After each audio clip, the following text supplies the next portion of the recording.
വളരെ പരിചിതമായ ഒരു തിരുവെഴുത്ത് വായിച്ച് സഹായിക്കണമെന്ന് അപേക്ഷിക്കുന്ന മൈക്ക് കൂടെ വായിച്ചാൽ കുറച്ചുകൂടെ ഉചിതമായിരിക്കും. യോഹന്നാന്റെ സുവിശേഷം 10-ാം അധ്യായത്തിന്റെ 4-ാമത്തെ തിരുവെഴുത്ത് വായിച്ച് സഹായിച്ചാട്ട്. യോഹന്നാന്റെ സുവിശേഷം 10-ാം അധ്യായത്തിന്റെ 4-ാമത്തെ തിരുവെഴുത്ത്. തനിക്കുള്ളവയൊക്കെയും പുറത്തു കൊണ്ടുപോയ ശേഷം യേശു അവയ്ക്ക് മുൻപായി നടക്കുന്നു. ആടുകൾ അവന്റെ ശബ്ദമറിഞ്ഞ് അവനെ അനുഗമിക്കുന്നു. ഒരിക്കൽ കൂടി വായിച്ചാട്ടെ. തനിക്കുള്ളവയൊക്കെയും പുറത്തു കൊണ്ടുപോയ ശേഷം അവൻ അവയ്ക്ക് മുൻപായി നടക്കുന്നു. മതി. ഒരു വാക്കൂടെ പ്രാർത്ഥിക്കാം. പരിശുദ്ധ പിതാവേ, നല്ല രാത്രി സമയത്തിനായിട്ട് സ്തോത്രം. ഇവിടെ കൂടപ്പെട്ടിരിക്കുന്ന ഏവരെയും അനുഗ്രഹിക്കണം. ശബ്ദപരിധിയിൽ ഞങ്ങളെ ശ്രദ്ധിക്കുന്ന ഏവർക്കും അനുഗ്രഹമാക്കണം. ഈ ദേശത്തെ അനുഗ്രഹിപ്പാൻ അവിടുത്തോട് അപേക്ഷിക്കുന്നു. അവിടുത്തെ ദാസീദാസന്മാരെ എല്ലാവരെയും ശക്തീകരിക്കണം. എളിയവന്റെ മേലും ഇന്ന് രാത്രി കൃപ ചൊരിയണമേ. പ്രിയപുത്രനെ ഞങ്ങളെ കൂടി മഹത്വപ്പെടുത്തണം. ക്രിസ്തുയേശുവിന്റെ നിസ്തുല്യ നാമത്തിൽ അപേക്ഷിക്കുന്നു. ദയമൂലം കേൾക്കണം സ്വർഗസ്ഥ പിതാവേ, ആമേൻ. അനുഗ്രഹപ്രദമായ ഈ നല്ല രാത്രി സമയത്തിനായി ദൈവത്തെ സ്തുതിക്കുന്നു. ഈ 2 ലൈറ്റ് ഒച്ചിരി വന്നു, കണ്ണ് ചിമ്മുന്നു. ഇത് രണ്ടും നേരെ കണ്ണിനിട്ടടിക്കുന്നുണ്ട്. തിരിച്ചോ മറിച്ചോ എങ്ങനെയും വെച്ചാൽ മതി. എനിക്കാരെയും കാണാൻ മേല.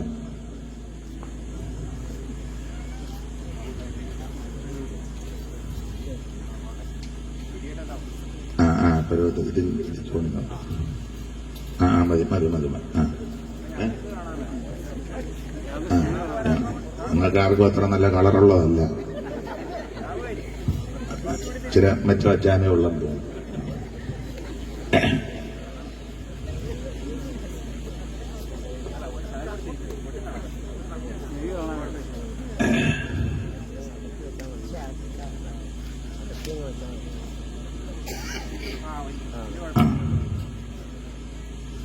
ഈ രാത്രിയില് ഈ ദേശത്ത് കടന്നു വരുവാൻ ദൈവം കരുണ ചെയ്തു.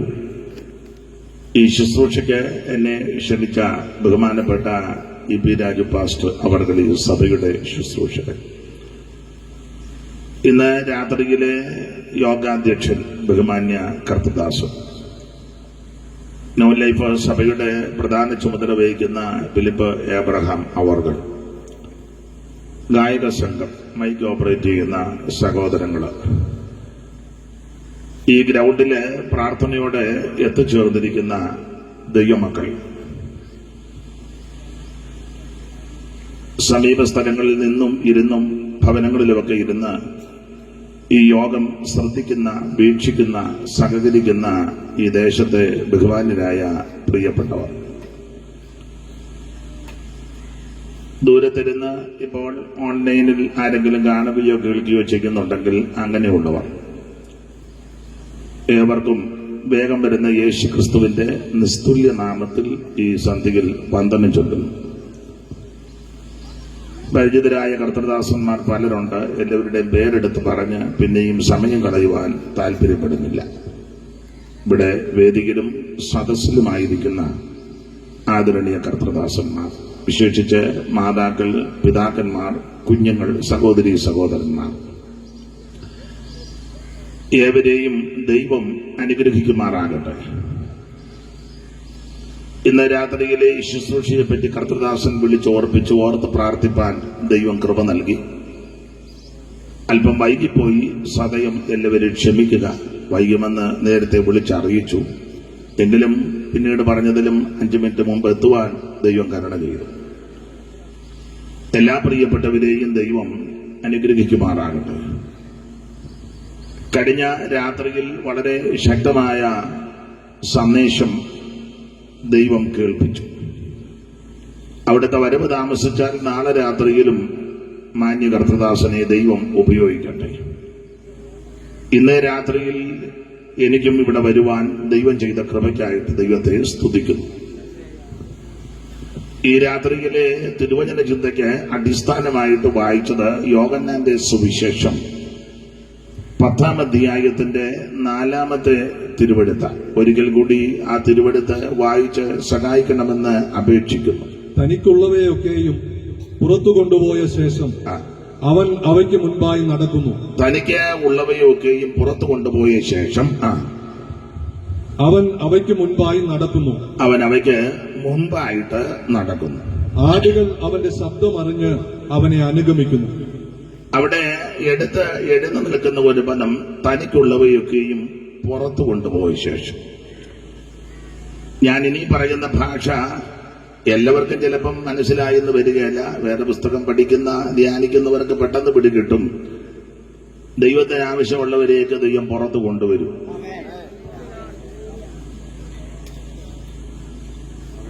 ഈ രാത്രി ഈ ദേശത്തോട് ദൈവം അങ്ങനെ ഇടപെടുമാറാകട്ടെ. കസാര ഇനി ഇല്ലെന്ന് തോന്നില്ലയോ? നമ്മളെവിടെയെങ്കിലും അങ്ങ് ഇരുന്നാട്ട്. ഇനി കസാര ഉണ്ടോ? കുഴപ്പമില്ല, ഞാനും നിൽക്കുക, അവര് നിൽക്കട്ടെ.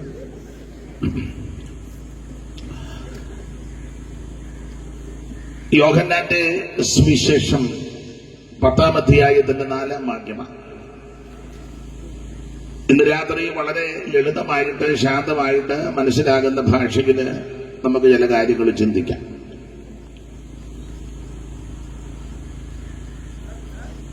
യോഹന്നാന്റെ സുവിശേഷം.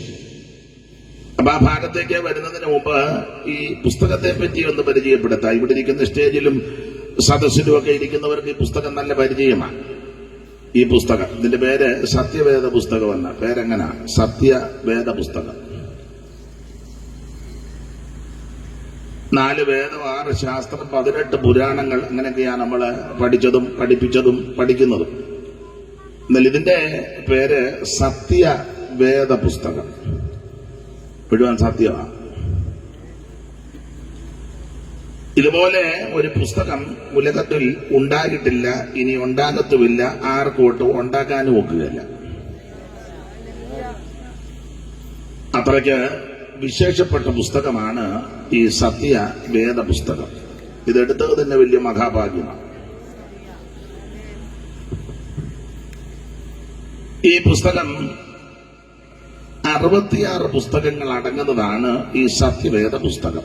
ഇത് ഞാൻ ചില കാര്യങ്ങൾ പറയുന്നത് ചിലർക്ക് ഇതിനെപ്പറ്റി അറിയത്തില്ല. അപ്പൊ അവരും ചിന്തിക്കും, ഞായറാഴ്ച ആണ്ടേത് ഒരു പുസ്തകം, കനവുള്ളൊരു പുസ്തകം പിടിച്ചുകൊണ്ട് അങ്ങോട്ടും ഇങ്ങോട്ടും എല്ലാം നടക്കുക, ഇതെന്തോ ആണ്. ചിലർക്ക് അറിയത്തില്ല, അല്ലെങ്കിൽ പിടിച്ചുകൊണ്ട് നടക്കുന്നവർക്കും അറിയാൻ മേല.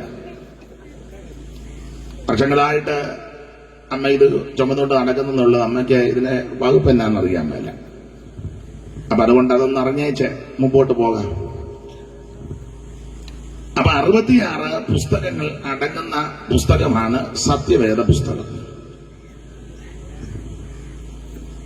ഓരോ പുസ്തകങ്ങളായിട്ട് ഉൽപ്പത്തി പുസ്തകം ആദ്യ പുസ്തകം, പുറപ്പാട് പുസ്തകം 2-ാം പുസ്തകം, ലേവ്യ പുസ്തകം 3-ാം പുസ്തകം, സംഖ്യാ പുസ്തകം 4-ാം പുസ്തകം, ആവർത്തന പുസ്തകം 5-ാം പുസ്തകം, ഇങ്ങനെ ഓരോരോ പുസ്തകങ്ങളാണ്. രാമായണത്തെ ഖണ്ഡങ്ങളായിട്ടാണ് പഠിക്കുന്നത്. രാമായണം ഞാൻ പണ്ട് വായിച്ചിട്ടുണ്ട്. അമ്പലത്തിൽ പോകുന്ന കാലത്ത് രാമായണമൊക്കെ വായിച്ചിട്ടുണ്ട്. വലുതായിട്ട് വായിക്കാനൊന്നും അറിയാൻ പറ്റില്ലെങ്കിലും വലിയ തെറ്റില്ലാതെ വായിക്കും. ട്യൂണും ഒന്നും നോക്കുകയല്ല, എങ്കിലും വായിച്ചിട്ടുണ്ട്. അപ്പൊ അത് കാണ്ഡങ്ങളായിട്ടാ. അയോധ്യാകാന്ഡം, കിഷ്കിന്ധകാന്ഡം, ബാലകാന്ഡം, സുന്ദരകാന്ഡം, ഇങ്ങനെ കാണ്ഡങ്ങളായിട്ട്, ഇത് പുസ്തകങ്ങളായിട്ട്. മഹാഭാരതം പർവ്വങ്ങളായിട്ടാ. ദ്രോണപർവം, ഭീഷ്മപർവം, കർണപർവം, പർവം. ഭഗവത്ഗീത യോഗങ്ങളായിട്ടാ. അർജുന വിഷാദ യോഗം, സാംഖ്യയോഗം, ഗുണയോഗം, കർമ്മയോഗം, യോഗമാണല്ലോ. അപ്പോൾ ഈ പുസ്തകങ്ങളായിട്ടാണ്. ഉൽപ്പത്തി പുസ്തകം, പുറപ്പാട് പുസ്തകം, ലേവ്യ പുസ്തകം, സംഖ്യാ പുസ്തകം, ആവർത്തന പുസ്തകം, യോശുവയുടെ പുസ്തകം, ഇങ്ങനെ പുസ്തകം. അതിൽ ആദ്യത്തെ പുസ്തകം ഉൽപ്പത്തി പുസ്തകം, ഒടുവിലത്തെ പുസ്തകം വെളിപ്പാട് പുസ്തകം. അങ്ങനെയാണ് ഇത് 66 പുസ്തകം. ഇതുപോലെ ഒരു പുസ്തകം ഉണ്ടായിട്ടില്ല. എനിക്ക് സാധാരണ പഴയ പാട്ടുകൾ പാടുന്നൊന്നും അവകാശപ്പെടുകയല്ല, ചൊല്ലും. അതായിരിക്കും കുറച്ചുകൂടെ നല്ലത്. അപ്പൊ അതിന്റെ താളത്തിൽ നിൽക്കാന് സഹോദരന്മാരെ കൊണ്ടുവന്നവർ വന്നിട്ടില്ല. എങ്കിലും നിങ്ങളും സഹകരിക്കുകയാണെങ്കിൽ നമുക്ക് നോക്കാം. ഒരു ദിവസം പശുവിനെ വഴിയിലും കെട്ടാണ്. അപ്പൊ നിങ്ങൾ വന്ന് നോക്ക. ഇവര് 2 ദിവസം കൂടെ സഹകരിക്കുകയാണെങ്കിൽ അതിന്റെ കണക്കിന് പോകും. ആദ്യമായിട്ടായതുകൊണ്ട് ചിലപ്പം അപാകതകൾ വരും. പണ്ട് സ്കൂളിൽ പഠിച്ചത് ആ കൃഷ്ണഗാഥ, ചെറുശ്ശേരി എഴുതിയത് കൃഷ്ണഗാഥ. അപ്പൊ അതിന്റെ താളത്തില ഒരു വരി എഴുതിയിട്ടുണ്ട്. ആ വരി ഇങ്ങനെ, ഈ പുസ്തകത്തെ പറ്റിയാണ്: വേദഗ്രന്ഥത്തിലെ ദിവ്യവചനങ്ങൾ മാധുര്യമേറിടും തേനിനേക്കാൾ, പാതയ്ക്കു ദീപവും ആത്മാവിൻ വാളതും പാറയെ പൊട്ടിക്കും ചുറ്റികയും. ആ താളത്തിലിടും. താളമൊന്നും പറയാൻ അറിയാൻ മേല.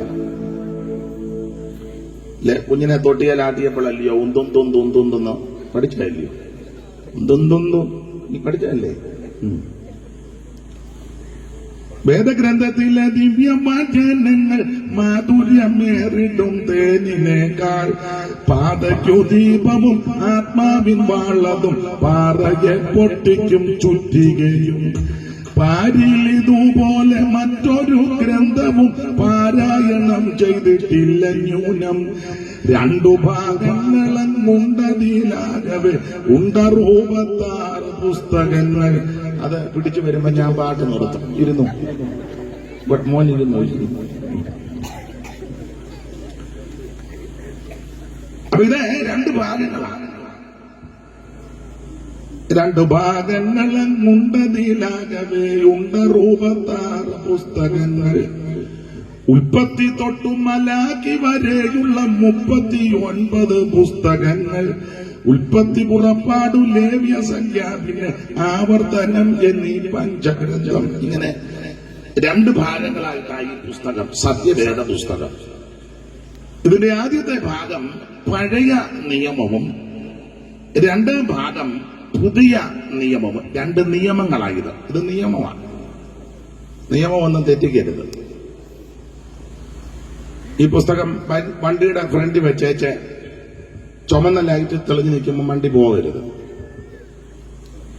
മനസ്സിലായില്ല? ട്രാഫിക്കിന്റെ അവിടെ പുസ്തകം ഫ്രണ്ടിൽ ഇരിക്കുക, സിഗ്നല് ചുമന്ന ലൈറ്റ്, അന്നേരം കയറി പോവുക. ഇരിക്കുന്ന പുസ്തകം എന്നതാണ്?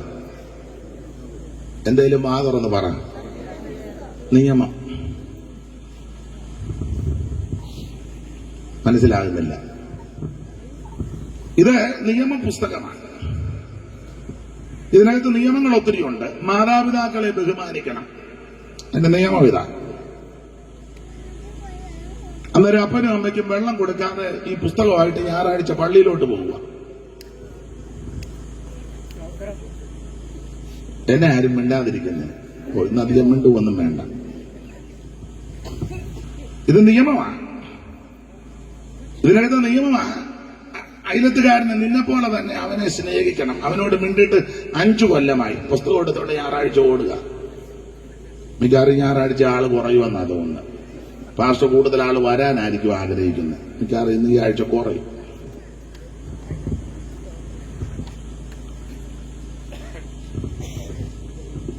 ഈ പുസ്തകത്തിന്റെ നിയമം ഈ കണ്ണത്തടിച്ചാൽ ഇവിടെ കൂടെ കാണിച്ചു കൊടുക്കണം. ഇതായതിന്റെ നിയമമാണ്. അന്നേരം അടിക്കാൻ അവൻ കൈ പൊക്കിയതുള്ളൂ, അവനെ നമ്മൾ താഴെ കളഞ്ഞു.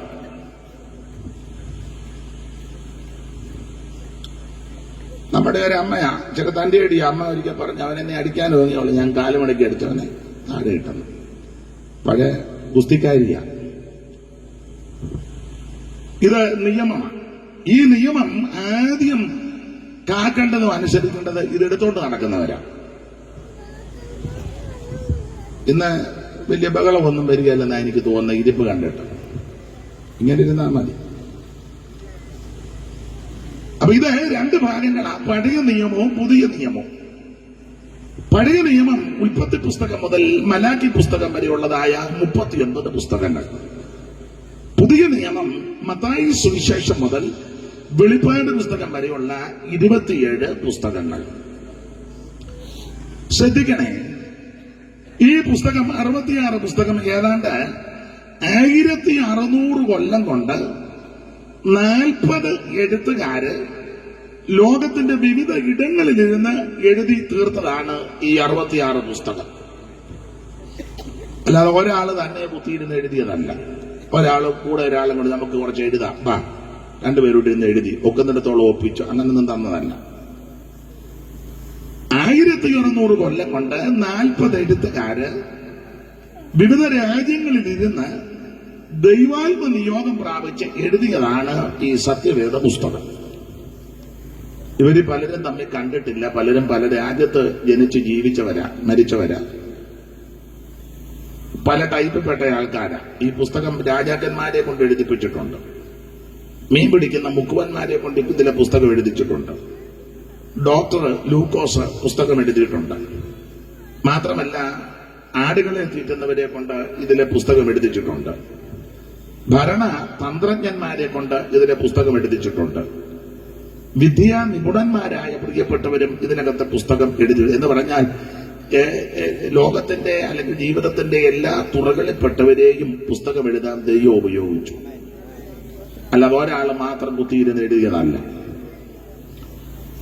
സാധാരണക്കാര്, രാജാക്കന്മാര്, ജ്ഞാനികള്, വിദ്യാവിഹീനന്മാര്, വിദ്യാ നിപുണന്മാര്, അവരെല്ലാം കൂടെ ചേർന്നാണ് ഇത് എഴുതിയത്. ഒന്നിച്ചിരുന്ന് എഴുതിയതല്ല, ഒരു കാലത്ത് എഴുതിയതല്ല, 1600 കൊല്ലം കൊണ്ടാണ് ഇത് എഴുതി തീർത്തത്. പക്ഷെ ഈ പുസ്തകത്തിന്റെ വിശേഷത എഴുതി തീർത്തു വന്നപ്പോൾ ഇത് ഒത്തൊന്നുള്ളത്. 1600 കൊല്ലം മുമ്പ് പറഞ്ഞ കാര്യം 1600 കൊല്ലം കഴിഞ്ഞപ്പോ തിരുത്തേണ്ട ഗതികേട് വന്നിട്ടില്ലെന്നായി പറഞ്ഞത്. തിരുത്തേണ്ട ഗതികേട് വന്നിട്ടില്ല. അതാണ് ഈ പുസ്തകത്തിന്റെ വിശേഷത. കാരണം ഉൽപ്പത്തി പുസ്തകം 1-ാം അധ്യായത്തിൽ ഒരു ദൈവത്തെ പറ്റി പറയുന്നുണ്ട്. വായിച്ചോ, ഉൽപ്പത്തി 1:1. കാണാതാണെങ്കിലും പറയാമല്ലോ. ആദിയിൽ ദൈവം ആകാശവും ഭൂമിയും സൃഷ്ടിച്ചു. ദൈവങ്ങൾ എന്നല്ല, ദൈവം ഏകവചനമാണ്. ആദിയിൽ ദൈവം, ഏകദൈവം, സത്യദൈവം, നിത്യദൈവം, സാക്ഷാത് ദൈവം, ജീവനുള്ള ദൈവം, ഏകദൈവം. ഏകസത്യ ദൈവമേയുള്ളൂ ഭൂവാസികളെ, ഏകസത്യ ദൈവമേയുള്ളൂ ഭൂവാസികളെ, ഏകസത്യ ദൈവമേയുള്ളൂ. ഏകസത്യ ദൈവമൊന്ന്, ഏകരക്ഷിതാവുമൊന്ന്, ഏകസത്യ ദൈവമൊന്ന്, ഏകരക്ഷിതാവുമൊന്ന്, ഏകസത്യവേദമൊന്ന്, ഏകരക്ഷാമാർഗമൊന്ന്, ഏകസത്യവേദമൊന്ന്, ഏകരക്ഷാമാർഗമൊന്ന്, ഏകസത്യ ദൈവമേയുള്ളൂ ഭൂവാസികളെ, ഏകസത്യ ദൈവമേയുള്ളൂ. അപ്പൊ ശ്രദ്ധിച്ചാൽ ഏകദൈവം, സത്യദൈവം. അതാണ് 1-ാം അധ്യായത്തിന്റെ 1-ൽ ഈ പുസ്തകത്തിന്റെ ആദ്യ പുസ്തകം ഉൽപ്പത്തി പുസ്തകം 1-ാം അധ്യായത്തിന്റെ 1-ൽ ഏകദൈവം. ആദിയിൽ ദൈവം ആകാശവും ഭൂമിയും സൃഷ്ടിച്ചു. ദൈവം സൃഷ്ടിച്ചതാണ്, അല്ലാതെ ഓരോ ഏരിയ ഓരോരുത്തർ സൃഷ്ടിച്ചതല്ല. പാപ്പച്ചനെ ആ ഏരിയ സൃഷ്ടിച്ചു, തങ്കച്ചമ്മന്ന് മറ്റേ ഏരിയ സൃഷ്ടിച്ചു, കറിയാച്ചമ്മന്ന് അവിടം സൃഷ്ടിച്ചു, ദാമോദരൻ അവിടെ സൃഷ്ടിച്ചു, ചുവമ്പിള്ള അവിടം സൃഷ്ടിച്ചു. അങ്ങനെ ഓരോരുത്തരോരുത്തർ സൃഷ്ടിച്ചതല്ല, ദൈവം സൃഷ്ടിച്ചതാണ്. എന്നാൽ സ്കൂളില് പാട്ട് പഠിച്ചിട്ടുണ്ട് അല്ലേ? കോടാലി എടുത്തെറിഞ്ഞപ്പോൾ കേരളം പൊങ്ങി വന്നാണ് സ്കൂളിൽ പഠിച്ചത്. നിങ്ങൾ പഠിച്ചില്ലയോ? ഞാൻ പഠിച്ചത്. അത്രയൊക്കെ പഠിത്തമുള്ളതാണ്.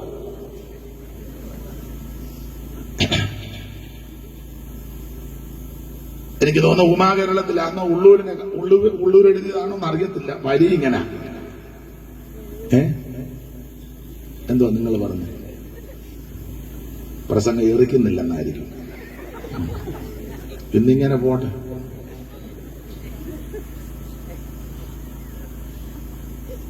അതെ, സ്കൂളിൽ പഠിച്ചത് ഇങ്ങനെ: കന്യാകുമാരി ക്ഷിതിയാദിയായി, ഗോകർണാന്തമായി, തെക്ക് വടക്ക് നീളേ അന്യോന്യമംബാശിവർ നീട്ടിവിട്ട കണ്ണോട്ടമേറ്റുണ്ടൊരു നല്ല രാജ്യം. പണ്ട് പഠിച്ചതാണ്. അതിലെ ദശാവതാര കഥകളുണ്ട്. അതിലെ ഒരു കഥാപാത്രമാണ് പരശുരാമൻ. മത്സ്യകൂർമ്മ വരാഹസ്യ നരസിംഹസ്യ വാമന രാമോ രാമ രാമച്ച കൃഷ്ണകൾക്ക് ജനാർദ്ദനാണ് അതിലൊരു അവതാരമാണ്. അപ്പൊ നിങ്ങൾ ചിന്തിക്കുക, ഇങ്ങേരെ അവതാരമെല്ലാം പറയാൻ വന്നതാണോ? ശാസിക്കുകയൊന്നും ചെയ്യരുത്, പ്രാർത്ഥിച്ചുകൊണ്ടിരുന്നാണ്. അപ്പോൾ അത് മഴുവെടുത്തെറിഞ്ഞെന്നാണ്. കന്യാകുമാരി ക്ഷതിജാതിയായി ഗോകർണാന്തമായി തെക്ക് വടക്ക് നീളെ അന്യോന്യം അംബാശിവാർ നീട്ടിവിട്ട കണ്ണോട്ടമേറ്റുണ്ടൊരു നല്ല രാജ്യം.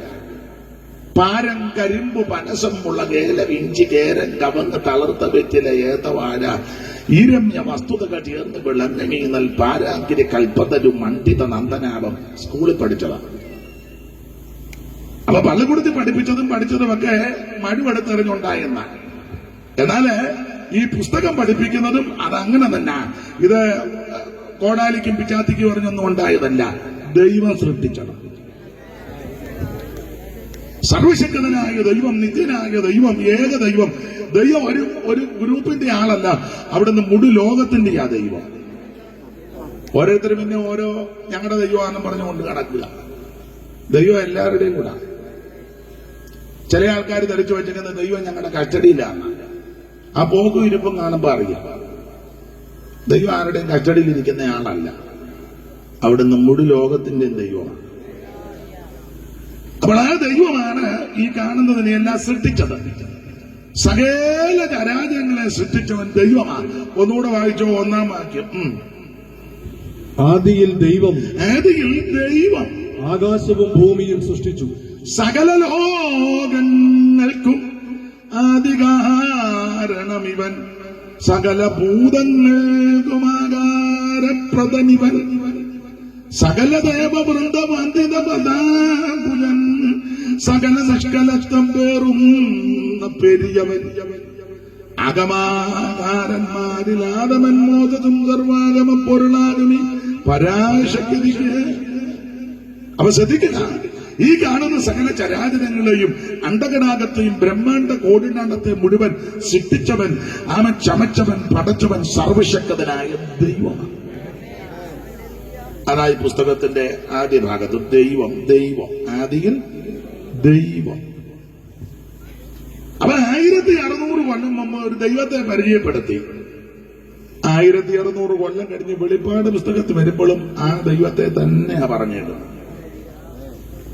അല്ലാതെ ഇടയ്ക്ക് ദൈവം കളിക്കാൻ പെണ്ണുങ്ങളും ആണുങ്ങളും ഒന്നും കയറിയില്ല. ഇപ്പോഴാണ് ഒത്തിരി പെണ്ണുങ്ങളൊക്കെ ദൈവം കളിക്കുന്നുണ്ട്. ചുമ്മാ സാരിയും ചുറ്റി ദൈവം കളിച്ച് കിടക്കാം. നല്ല കാശുമാണ്. പെണ്ണുങ്ങൾ ദൈവം കളിച്ചാലേ കാശുള്ളൂ, ആണുങ്ങൾ ദൈവം കളിച്ചാലൊന്നും കാശില്ല. പണ്ടൊരാള് പറഞ്ഞെന്നാ കേൾക്കുന്നത്. ഇങ്ങനെ ഇരുന്നു തള്ളയുടെ കാശ് വാരുക. മനസ്സിലായില്ല. നീ ഇങ്ങനെ ഇതും പിടിച്ചോണ്ട് അവിടെ ഇരുന്നു തള്ളയെ പറ എവിടാന്നൊന്നും എന്നോട് ചോദിക്കരുത്. ഞാൻ പറഞ്ഞത് വല്ല എന്റെ ഒന്നായിട്ട് പിടിക്കരുത്. പറഞ്ഞവര് വേറെയാണ്. സ്ത്രീകളും പുരുഷന്മാരും ഒക്കെ ദൈവം കളിക്കുക. ഇപ്പൊ ഒത്തിരി ദൈവങ്ങളുണ്ടല്ലോ. ദൈവങ്ങൾ തന്നെ ഇരിക്കുമ്പോ തോന്നുക അങ്ങ് ദൈവമാകാൻ. കോട്ടയത്തുണ്ടായിരുന്ന ദൈവം തങ്ക എന്നാ പേര്. എല്ലാവരും അങ്ങ് ദൈവമാക്കി. ദൈവം തങ്ക ഇവിടെ ഉണ്ടെന്നാ തോന്നിച്ചിരിക്കുന്നു. ശാന്തമ്മ ദൈവം. അങ്ങ് പത്തനംതിട്ട സൈഡിലുണ്ടെന്ന് ബാബു ദൈവം. പേര് പോലും ഒരു സുഖമില്ല. ബാബു. ദൈവം കളിക്കുമ്പം പേരെങ്കിലും ഒന്ന് വൃത്തിയാക്കണ്ടേ? അങ്ങനല്ലേ എന്റെ മര്യാദ. നിങ്ങളുടെ ദൈവം ആരാ? ബാബു. അതൊരു സുഖമില്ല. ദൈവം കളിക്കാൻ ഇറങ്ങുമ്പം പേരുമെങ്കിലും ഒന്ന് വൃത്തിയാക്കി. പിന്നെ പണ്ട് സ്വാമിമാരുടെ പേരുകളൊക്കെ നല്ല പേരുകളാണ്. നല്ല പേരുകൾ. അതിൽ മിക്കതും ആനന്ദ കൂട്ടിയ ആനന്ദ, നിത്യാനന്ദ, പിന്നെ ശ്വാശ്വതി, നല്ല പേരുകളാണ്. അപ്പൊ ഒരുത്തൻ തന്നെ ഇരുന്നപ്പോ അവന് തോന്നി സ്വാമിയാകണമെന്ന്. സ്വാമിയാകണമല്ലോ, ഒത്തിരി നടപടിക്രമങ്ങളുണ്ട്. ചുമ്മാ സ്വാമിയാകാനൊക്കെ. ഇവനെ ചുമ്മാ ഇരുന്നപ്പോ തോന്നി സാധനം കളിക്കണമെന്ന്. അവനെ പെട്ടെന്നൊരു ആയുവസ്ത്രവും കൊടുത്ത് ചാരമെല്ലാം മരുത്തി വെച്ചിറങ്ങി. അപ്പൊ ചോദിച്ചു പേരെന്നാണ്. അവൻ പറഞ്ഞു വെളുപ്പിനെ കുളിച്ചു, നല്ല തണുപ്പും ഉണ്ടായിരുന്നു, കുളിച്ചേച്ച് ചാരമെടുത്ത് പൂശി. കള്ളസ്വാമിയാണ്. പൂശിയപ്പോ ഒരാൾ ചോദിച്ചു പേരെന്നാ? തണുപ്പ്. അപ്പം പറഞ്ഞ തണുപ്പത്ത് കിടുകിടാനന്ദ. അപ്പൊ തണുപ്പ് കൊണ്ട് കുളിര് കയറുന്നപ്പം പുള്ളി ആനന്ദ കൂട്ടിയാണല്ലോ അവരുടെ എല്ലാം പേര്. സ്വാമി തണുപ്പത്ത് കിടുകിടാനന്ദ. ദൈവത്തിന്റെ വിശേഷതകളുണ്ട്. ഒന്ന്, അവിടുന്ന് സർവശക്തനാണ്. രണ്ട്, സർവജ്ഞാനിയാണ്. മൂന്ന്, സർവവ്യാപിയാണ്. അവിടുന്ന് സർവജ്ഞാനിയാണ്. സർവത്തെയും നിയന്ത്രിക്കുന്നവനാ, സർവത്തെ സൃഷ്ടിച്ചവനാ ദൈവം. മൈക്ക് ഒരു എന്തോ അതിന് ഡിലേ കുറയ്ക്കണം. നിങ്ങൾ പറഞ്ഞു കൊടുക്കണം. അതിനെ കുത്തിയിരിക്കാതെ പറഞ്ഞു. അതോ നിങ്ങളുടെ അതിനെ മാത്രമേ പറയുള്ളൂ? എന്റെ അതിനോടെ പറഞ്ഞു കൊടുക്കണം.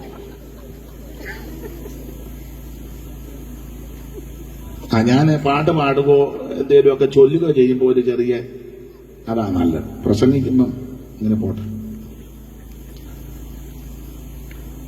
അപ്പോൾ സർവശക്തനായ ദൈവം പിന്നെ ഉണ്ട്.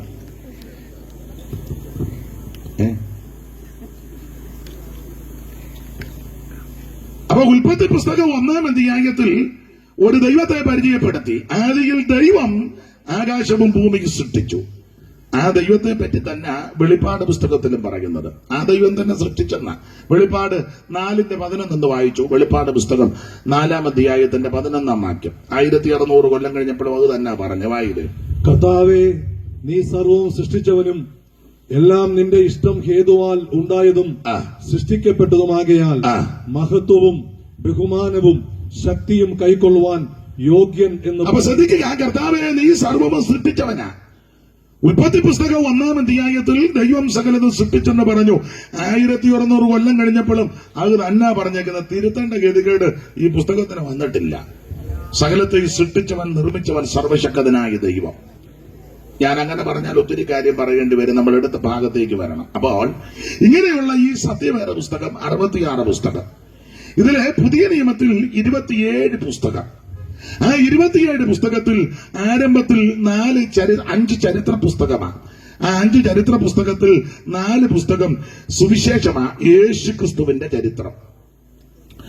5-ാമത്തെ പുസ്തകം അപ്പോസ്തല പ്രവൃത്തി, അത് ആദിമ സഭയുടെ ചരിത്രം. പിന്നീട് റോമാലേഖനം മുതൽ യൂദയുടെ ലേഖനം വരെ ഉപദേശ ഉപദേശങ്ങള്. റോമാലേഖനം വിശ്വാസത്താലുള്ള നീതീകരണം, കൊരിന്ത് ലേഖനം നീതീകരിക്കപ്പെട്ടവരുടെ വിശുദ്ധീകരണം, ഗലാത്യ ലേഖനം വിശുദ്ധീകരിക്കപ്പെട്ടവരുടെ സ്വാതന്ത്ര്യം, എഫീസ് ലേഖനം സ്വാതന്ത്ര്യം പ്രാപിച്ചവരുടെ അവകാശം, സ്ഥാനമാനങ്ങൾ. ഇങ്ങനെയാണ് ലേഖനം പഠിക്കുന്നത്. അപ്പോൾ ഇങ്ങനെയുള്ള ഈ സത്യവേദ പുസ്തകത്തിൽ പുതിയ നിയമത്തിലെ 27 പുസ്തകത്തിലെ ആദ്യത്തെ 5 പുസ്തകം ചരിത്ര പുസ്തകം, അതിൽ 4 പുസ്തകം സുവിശേഷ പുസ്തകം. ആ 4 പുസ്തകത്തിലെ 4-ാമത്തെ പുസ്തകമാകുന്ന യോഹന്നാന്റെ സുവിശേഷം 10-ാം അധ്യായത്തിന്റെ 4-ാമത്തെ വാക്യമാണ് ഇന്ന് രാത്രിയിലെ തിരുവചന ചിന്തയ്ക്ക് അടിസ്ഥാനമായിട്ട് വായിച്ചത്. ഒന്നുകൂടെ വായിച്ചു. തനിക്കുള്ളവയൊക്കെയും പുറത്തു കൊണ്ടുപോയ ശേഷം ഇന്ന് രാത്രി. അപ്പോൾ സുവിശേഷം, അതെ, 1-2 കാര്യം പറയാം. എന്തുവായി സുവിശേഷം? ചിലർക്ക് ഇത് കേൾക്കുന്നത് അസ്വസ്ഥതയാണ്. പണ്ട് ഒരിക്കൽ സുവിശേഷം പറയാൻ പോയപ്പോ ഒരാൾ ചോദിച്ചു, എന്തുവാ നമ്മള് സുവിശേഷം? വേണ്ട, വിശേഷം ഒന്നും വേണ്ട, ഇവിടെ നിന്ന് പോ, കൂടുതൽ വിശേഷം ഒന്നും വേണ്ട. തന്നെയല്ല, നമ്മൾ ചിലരെ എവിടെയെങ്കിലും മുക്കിനോ മൂലയ്ക്കോ നിന്ന് സുവിശേഷം പറഞ്ഞാൽ ചിലർക്ക് ഇഷ്ടമല്ല, ചിലർ ബഹുമാനിക്കും. അവരെ ചിലർ പറയും നല്ല കാര്യമാണ് പറയുന്നത്, നിന്ന് പറയട്ടെ. കുഞ്ഞുങ്ങളെല്ലാം മദ്യത്തിനും മയക്കുമരുന്നിനും ലഹരി പദാർത്ഥങ്ങൾക്കും അടിമപ്പെട്ട് മനുഷ്യനെ മനുഷ്യനായിട്ട് കാണാതെ താന്തോന്നികളായിട്ടും തന്നിഷ്ടക്കാരായിട്ടും അടിയും ബഹളവും പ്രശ്നമൊക്കെ ആയിട്ട് ജീവിക്കുമ്പോൾ ഇവര് പറയട്ടെ നല്ല കാര്യമല്ലേ പറഞ്ഞോട്ടെന്ന് ചിലര് പറയും. എന്നാൽ ചില പറയും വേണ്ട, ഈ ചേമ്പ് ഈ കാലത്തിൽ ഇവിടെ വേകുകയല്ല, കൊണ്ടുപോ, ഈ പരിപ്പ് ഇവിടെ അങ്ങനെ ഓടിക്കും. അങ്ങനെയുള്ള ആൾക്കാരുണ്ട്. എന്നാൽ ഇന്ന് രാത്രി എന്നെ കേൾക്കുന്നവരോട് പറയട്ടെ, എന്തുവായി സുവിശേഷം? സുവിശേഷം എന്ന് പറഞ്ഞാൽ മതം മാറ്റുകയല്ല, സഭ മാറ്റുകയല്ല, സംഘടന മാറുന്നതുമല്ല സുവിശേഷം. ആളെ കൂട്ടി എന്റെ ഭാഷ പറഞ്ഞ ഓളവും ബഹളവും മേളവും ഒന്നുമല്ല സുവിശേഷം. നാട്ടുകാരുടെ സ്വൈര്യം കെടുത്തുന്നതുമല്ല സുവിശേഷം. എനിക്ക് വന്നത് ഇവിടെ 9 മണി 9:30 വരെ സാങ്ഷൻ ഉള്ളൂ. നമുക്ക് അത്രേ തരുവുള്ളൂ. എന്നാൽ ചിലർക്ക് 11:30 ആയാലും കുഴപ്പമൊന്നും അല്ല, അവർക്കും കുഴപ്പമില്ല. നമുക്ക് 9 ആകുമ്പോഴേ നമ്മൾ ബൈബിളിന്റെ സിപ്പിട്ട് കാണിക്കും. ആദ്യം കുഴപ്പം നമുക്കാ. ഇന്നലെ ഒരു യോഗത്തിന് പോകാൻ നേരത്ത് റോഡ് അങ്ങ് ബ്ലോക്കാക്കി, മൊത്തം ബ്ലോക്കാക്കി, വിടുകയില്ലെന്ന് പറഞ്ഞു. വേറെ വഴി കൂടെ പോകാൻ ആർക്കും പ്രശ്നവുമില്ല, എതിരുമില്ല. നമ്മൾ ബ്ലോക്ക് ഒന്നും ആക്കുന്നില്ല, എന്നാലും ഒരു മുക്കിന് നിന്ന് പറഞ്ഞ ഉടനെ ചിലർക്ക് ഇത് ഇഷ്ടമല്ല. എന്നാൽ ഇത് നല്ല കാര്യമായി പറയുന്നത്. ഞാൻ ആ ഭാഗത്തേക്ക് വരിക. അപ്പൊ സുവിശേഷം എന്തുവാ? ഈ സുവിശേഷം മതം മാറ്റുകല്ല, സഭ മാറ്റുകല്ല, സംഘടന മാറ്റുകല്ല, ആളെ കൂട്ടി ബഹളവോളം ഉണ്ടാക്കുകയല്ല, ഭീഷണിപ്പെടുത്തുന്ന മാർഗവുമല്ല. എന്റെ ഭാഷ പറഞ്ഞ വടിവാള് കറക്കി കാണിച്ചേച്ച് ഞങ്ങളുടെ മതത്തിൽ ചേരട, അങ്ങനൊന്നുമല്ല. ആ മാർഗമല്ല ഇത്. തോക്ക് കൊണ്ട് കാണിച്ച് ഭീഷണിപ്പെടുത്തി മതത്തിൽ ചേർക്കുന്ന മാർഗമല്ല. അങ്ങനൊന്നും ചേർക്കുകയല്ല. കാശ് കൊടുത്ത് ചേർക്കുന്ന മാർഗമല്ല ഇത്.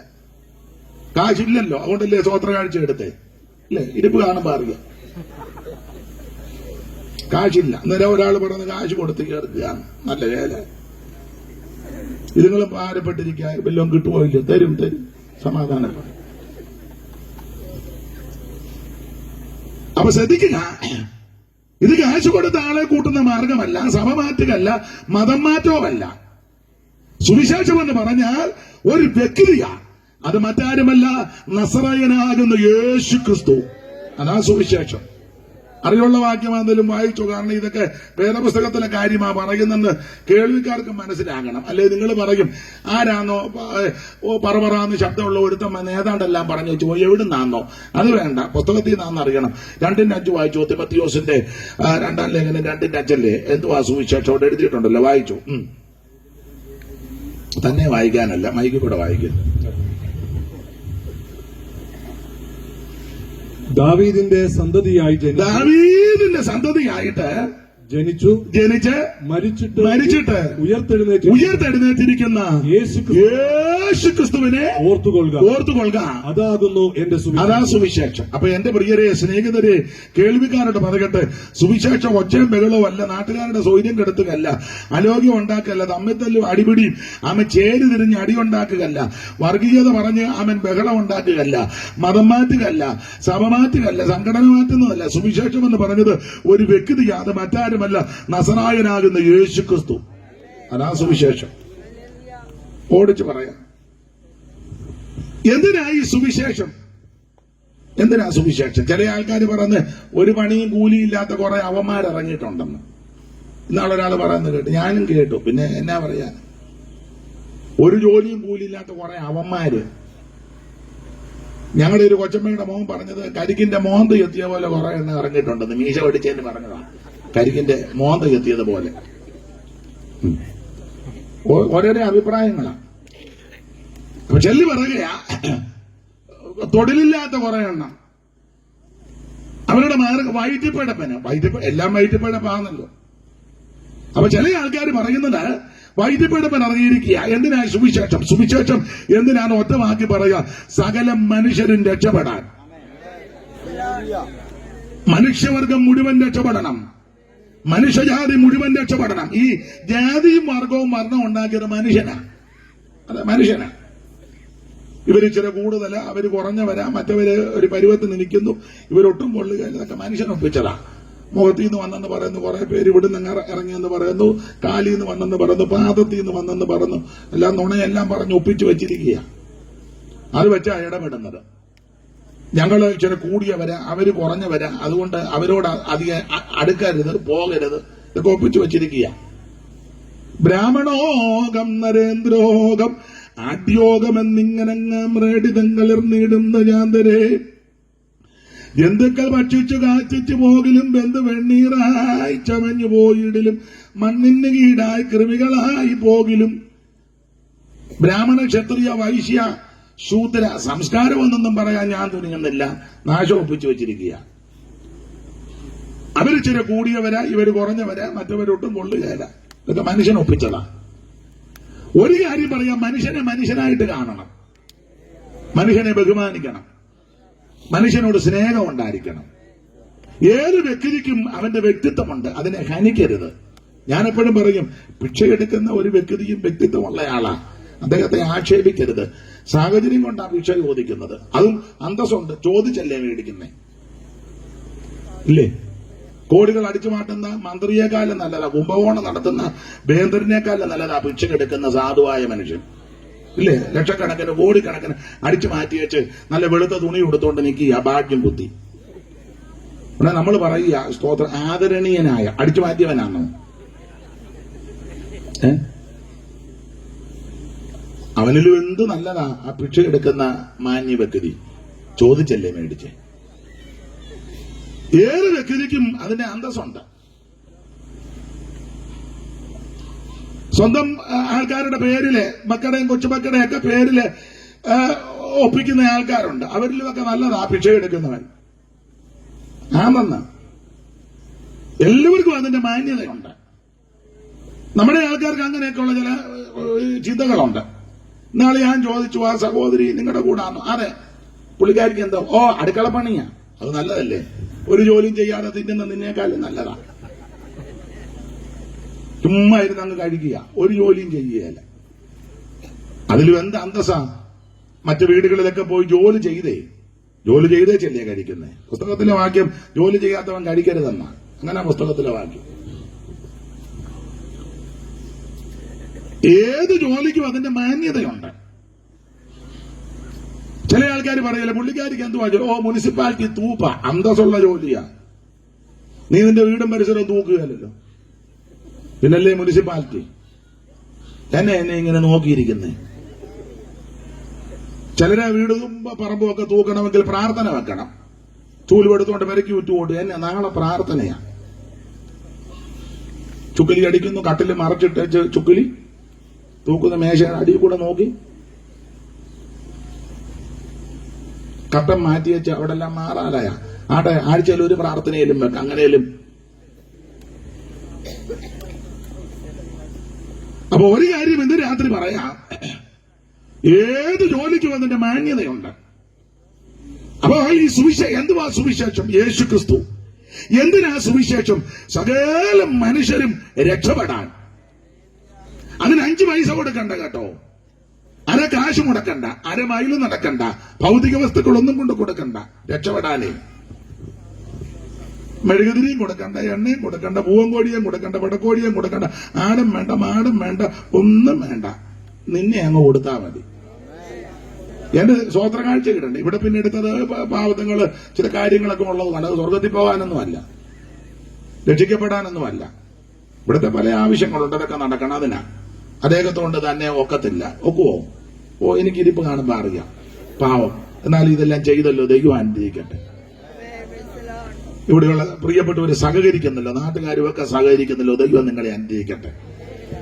അപ്പൊ ചുരുക്കി പറഞ്ഞാൽ, ഇതെടുക്കുന്നത് സ്വർഗത്തിൽ പോകാനൊന്നുമല്ല, രക്ഷിക്കപ്പെടാനല്ല. രക്ഷിക്കപ്പെടുവാൻ ഒറ്റ വഴിയേ ഉള്ളൂ, യേശു ക്രിസ്തുവിനെ രക്ഷിതാവായി സ്വീകരിക്കുക. മറ്റൊരുത്തനും രക്ഷയില്ല. നാം രക്ഷിക്കപ്പെടുവാൻ ആകാശത്തിന് കീഴിൽ മനുഷ്യരുടെ ഇടയിൽ നൽകപ്പെട്ട ഒരേ ഒരു നാമം യേശു ക്രിസ്തുവിന്റെ പരിശുദ്ധ നാമമാണ്. സ്തോത്രം. രക്ഷിപ്പാൻ മാർഗം വേറെയില്ല, രക്ഷകനേശു താൻ വഴിയേ. രക്ഷിപ്പാൻ മാർഗം ഞാൻ അറിയാവുന്ന പാട്ട് പാടുമ്പോ നിങ്ങളോട് പാടാം. അത് പറയാൻ പറ്റില്ലേ? എന്നാ ആരാ പാടും? ഈ മൈക്ക് 4 എണ്ണം എന്തിനാ വെച്ചേക്കുന്നത്? അറിയാവുന്ന പാട്ട് പാടുമ്പോ രക്ഷിപ്പാൻ മാർഗം വേറെയില്ല, രക്ഷകനേശു താൻ വഴിയേ. വരുവി ഈ നല്ല സമയം വൃഥാവാകാതെ, നിന്നെ യേശു വിളിച്ചിടുന്നു. വരുവി ഈ നല്ല സമയം വൃഥാവാക്കാതെ, നിന്നെ യേശു വിളിച്ചിടുന്നു. അപ്പൊ ശ്രദ്ധിക്കുക, എന്തിനായി സുവിശേഷം? സകല മനുഷ്യരും രക്ഷപ്പെടാൻ. ഒരു വാക്യം വായിച്ചോ കർത്തദാസനെ, തീത്തോസിന്റെ ലേഖനം 2-ാം അധ്യായത്തിന്റെ 11 മുതൽ താഴോട്ടുള്ള തിരുവെടുത്ത് അറിവുള്ള വാക്യമാ. വായിപ്പിക്കുന്ന എന്തിനാന്ന് ചോദിച്ചാൽ ഇതൊക്കെ ഇതിനകത്തുള്ളതാന്ന് അറിയണം. അതിനാ വായിക്കേ. സകല മനുഷ്യർക്കും രക്ഷാകരമായ ദൈവകൃപ ഉദിച്ചുവല്ലോ. സകല മനുഷ്യർക്കും രക്ഷാകരമായ ദൈവകൃപ. അപ്പൊ എന്തിനായി സുവിശേഷം? സകല മനുഷ്യനും രക്ഷപ്പെടണം. രക്ഷപ്പെടാനുള്ള മാർഗമാണ് സുവിശേഷം. ഒന്നുകൂടെ ആവർത്തിക്കാൻ, മതമാറ്റമല്ല, സഭമാറ്റമല്ല. അവൻ മനസ്സ് മാറി മാനസാന്തരപ്പെട്ട് അവൻ സ്വന്തം രക്ഷപ്പെടാനുള്ള മാർഗമാണ്.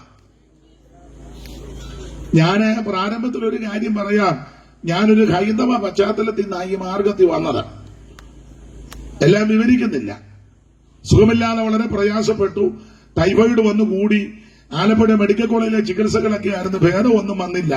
ഒരു സന്ധ്യയ്ക്ക് ക്ഷേത്ര ദർശനം കഴിഞ്ഞ് വീട്ടിലേക്ക് വരുമ്പോൾ ഇതുപോലെ, ഇത്ര ആളൊന്നുമില്ല, ഒരു വീടിന്റെ മുറ്റത്ത് ഇതുപോലൊരു യോഗം. ഇത്ര മെച്ചപ്പെട്ട യോഗമൊന്നുമല്ല, കുറച്ചു പേര് ദൂരെ നിന്ന് ശ്രദ്ധിച്ചു. അപ്പൊ എന്റെ ഹൃദയത്തിൽ ചിന്ത, ഇവര് പ്രാർത്ഥിച്ചാൽ ചിലപ്പോൾ എനിക്ക് സൗഖ്യം കിട്ടും. മുമ്പോട്ട് ചെന്നു പ്രാർത്ഥിക്കാൻ പറഞ്ഞു. അവിടെയുള്ള ദൈവമക്കളും ദൈവദാസന്മാരും പ്രാർത്ഥിച്ചു. ചില കർത്തദാസന്മാർ ശിരസിൽ കൈവച്ച് പ്രാർത്ഥിച്ചു. അന്ന് രാത്രി യേശു സൗഖ്യമാക്കി. അങ്ങനെയായി മാർഗത്ത് വന്ന്. അപ്പൊ എന്റെ നെറ്റിയിലൊക്കെ കളവക്കുറിയും കയ്യിൽ പ്രസാദവും ഒക്കെ ഉണ്ടായിരുന്നു. വൃശ്ചികവ്രതത്തിന്റെ സമയമാണ്. ശരണം വിളിയൊക്കെ കഴിഞ്ഞ് നാമജപവും കഴിഞ്ഞാച്ചാ വരുന്നത്. അന്ന് രാത്രി യേശു എന്നെ രക്ഷിച്ചു. അപ്പൊ ഒരു കാര്യം എന്ത് രാത്രി പറയാം, അങ്ങനെയാ ഈ മാർഗത്ത് ഞാൻ വന്നത്. അല്ലാതെ എനിക്ക് ആരും കാശ് തന്നു കൊണ്ടുവന്നു അല്ല. അങ്ങനെയൊക്കെ ചിലര് പറയുന്നു. കാശ് കൊടുത്ത് കാശും കഞ്ഞി, പിന്നെ ചുമ്മാ ഊളത്തരമൊന്നും പറയരുത്. എനിക്കാരും തന്നില്ല. നിങ്ങൾക്ക് വല്ലതും കിട്ടിയെങ്കിൽ നിങ്ങൾ പറഞ്ഞു. എന്റെ കാര്യം എനിക്ക് പറയാം. ഒന്നറിയാം, യേശു എന്നെ സൗഖ്യമാക്കി. അവന് സമാധാനം ലഭിച്ചു. ദൈവത്തിന് മഹത്വം. അപ്പൊ എന്തിനായി സുവിശേഷം? സകല മനുഷ്യനും രക്ഷപ്പെടാൻ. ഇനി ആരായി സുവിശേഷം കേൾക്കേണ്ടത്? ആര് കേൾക്കണം? എല്ലാരും കേൾക്കണം. വായിച്ചോ 49-ാമത്തെ സങ്കീർത്തനത്തിന്റെ പ്രാരംഭവാക്യം. ആരാ കേൾക്കേണ്ടത്? ഒരു ഏരിയയിലുള്ളവരും ഒരു വിഭാഗക്കാരും ഒരു സംഘടനക്കാരും ഒരു സമൂഹം മാത്രമല്ല കേൾക്കേണ്ടത്. ആരാ കേൾക്കേണ്ടത്? എഴുതിയിട്ടുണ്ട്. വായിര്. സകല ജാതികളുമായുള്ളവരെ ഇത് കേൾപ്പിൻ. ഇത് കേൾക്കണം. മതി. സകല ജാതികളും ഇത് കേൾക്കണം. നമ്മളെ ചില ഇടങ്ങളിലൊക്കെ പറയാൻ പോകുമ്പോ, ഞാനും പോയിട്ടുണ്ട്, പോകുമ്പോ ചോദിക്കും, എന്നാ സുവിശേഷം? സുവിശേഷം ഇല്ലയോ? അങ്ങോട്ട് ചെല്ലും. നിങ്ങളുടെ ആൾക്കാരാണ്ട് അവിടെ ഉണ്ട്. ആരാ നിങ്ങളുടെ ആൾക്കാർ? അവിടെ പത്രോസും മർക്കോച്ചനും സാറാമ്മയും ചിന്നമ്മയും, അവിടെ മേരി, ഏതാ ഒലിപ്പി മേരി. എന്നോടൊരാളെ പറഞ്ഞ ഒലിപ്പി മേരിയാണ്. ആളറിഞ്ഞ തന്നെ ഞാൻ പറഞ്ഞത്. നിങ്ങൾ പറഞ്ഞോ നമ്മുടെ മേരി അത് തന്നെ. പിന്നെ കരിമമ്മേനെ എനിക്കറിയരുത്. എത്തക്കുടി ചിന്നമ്മ.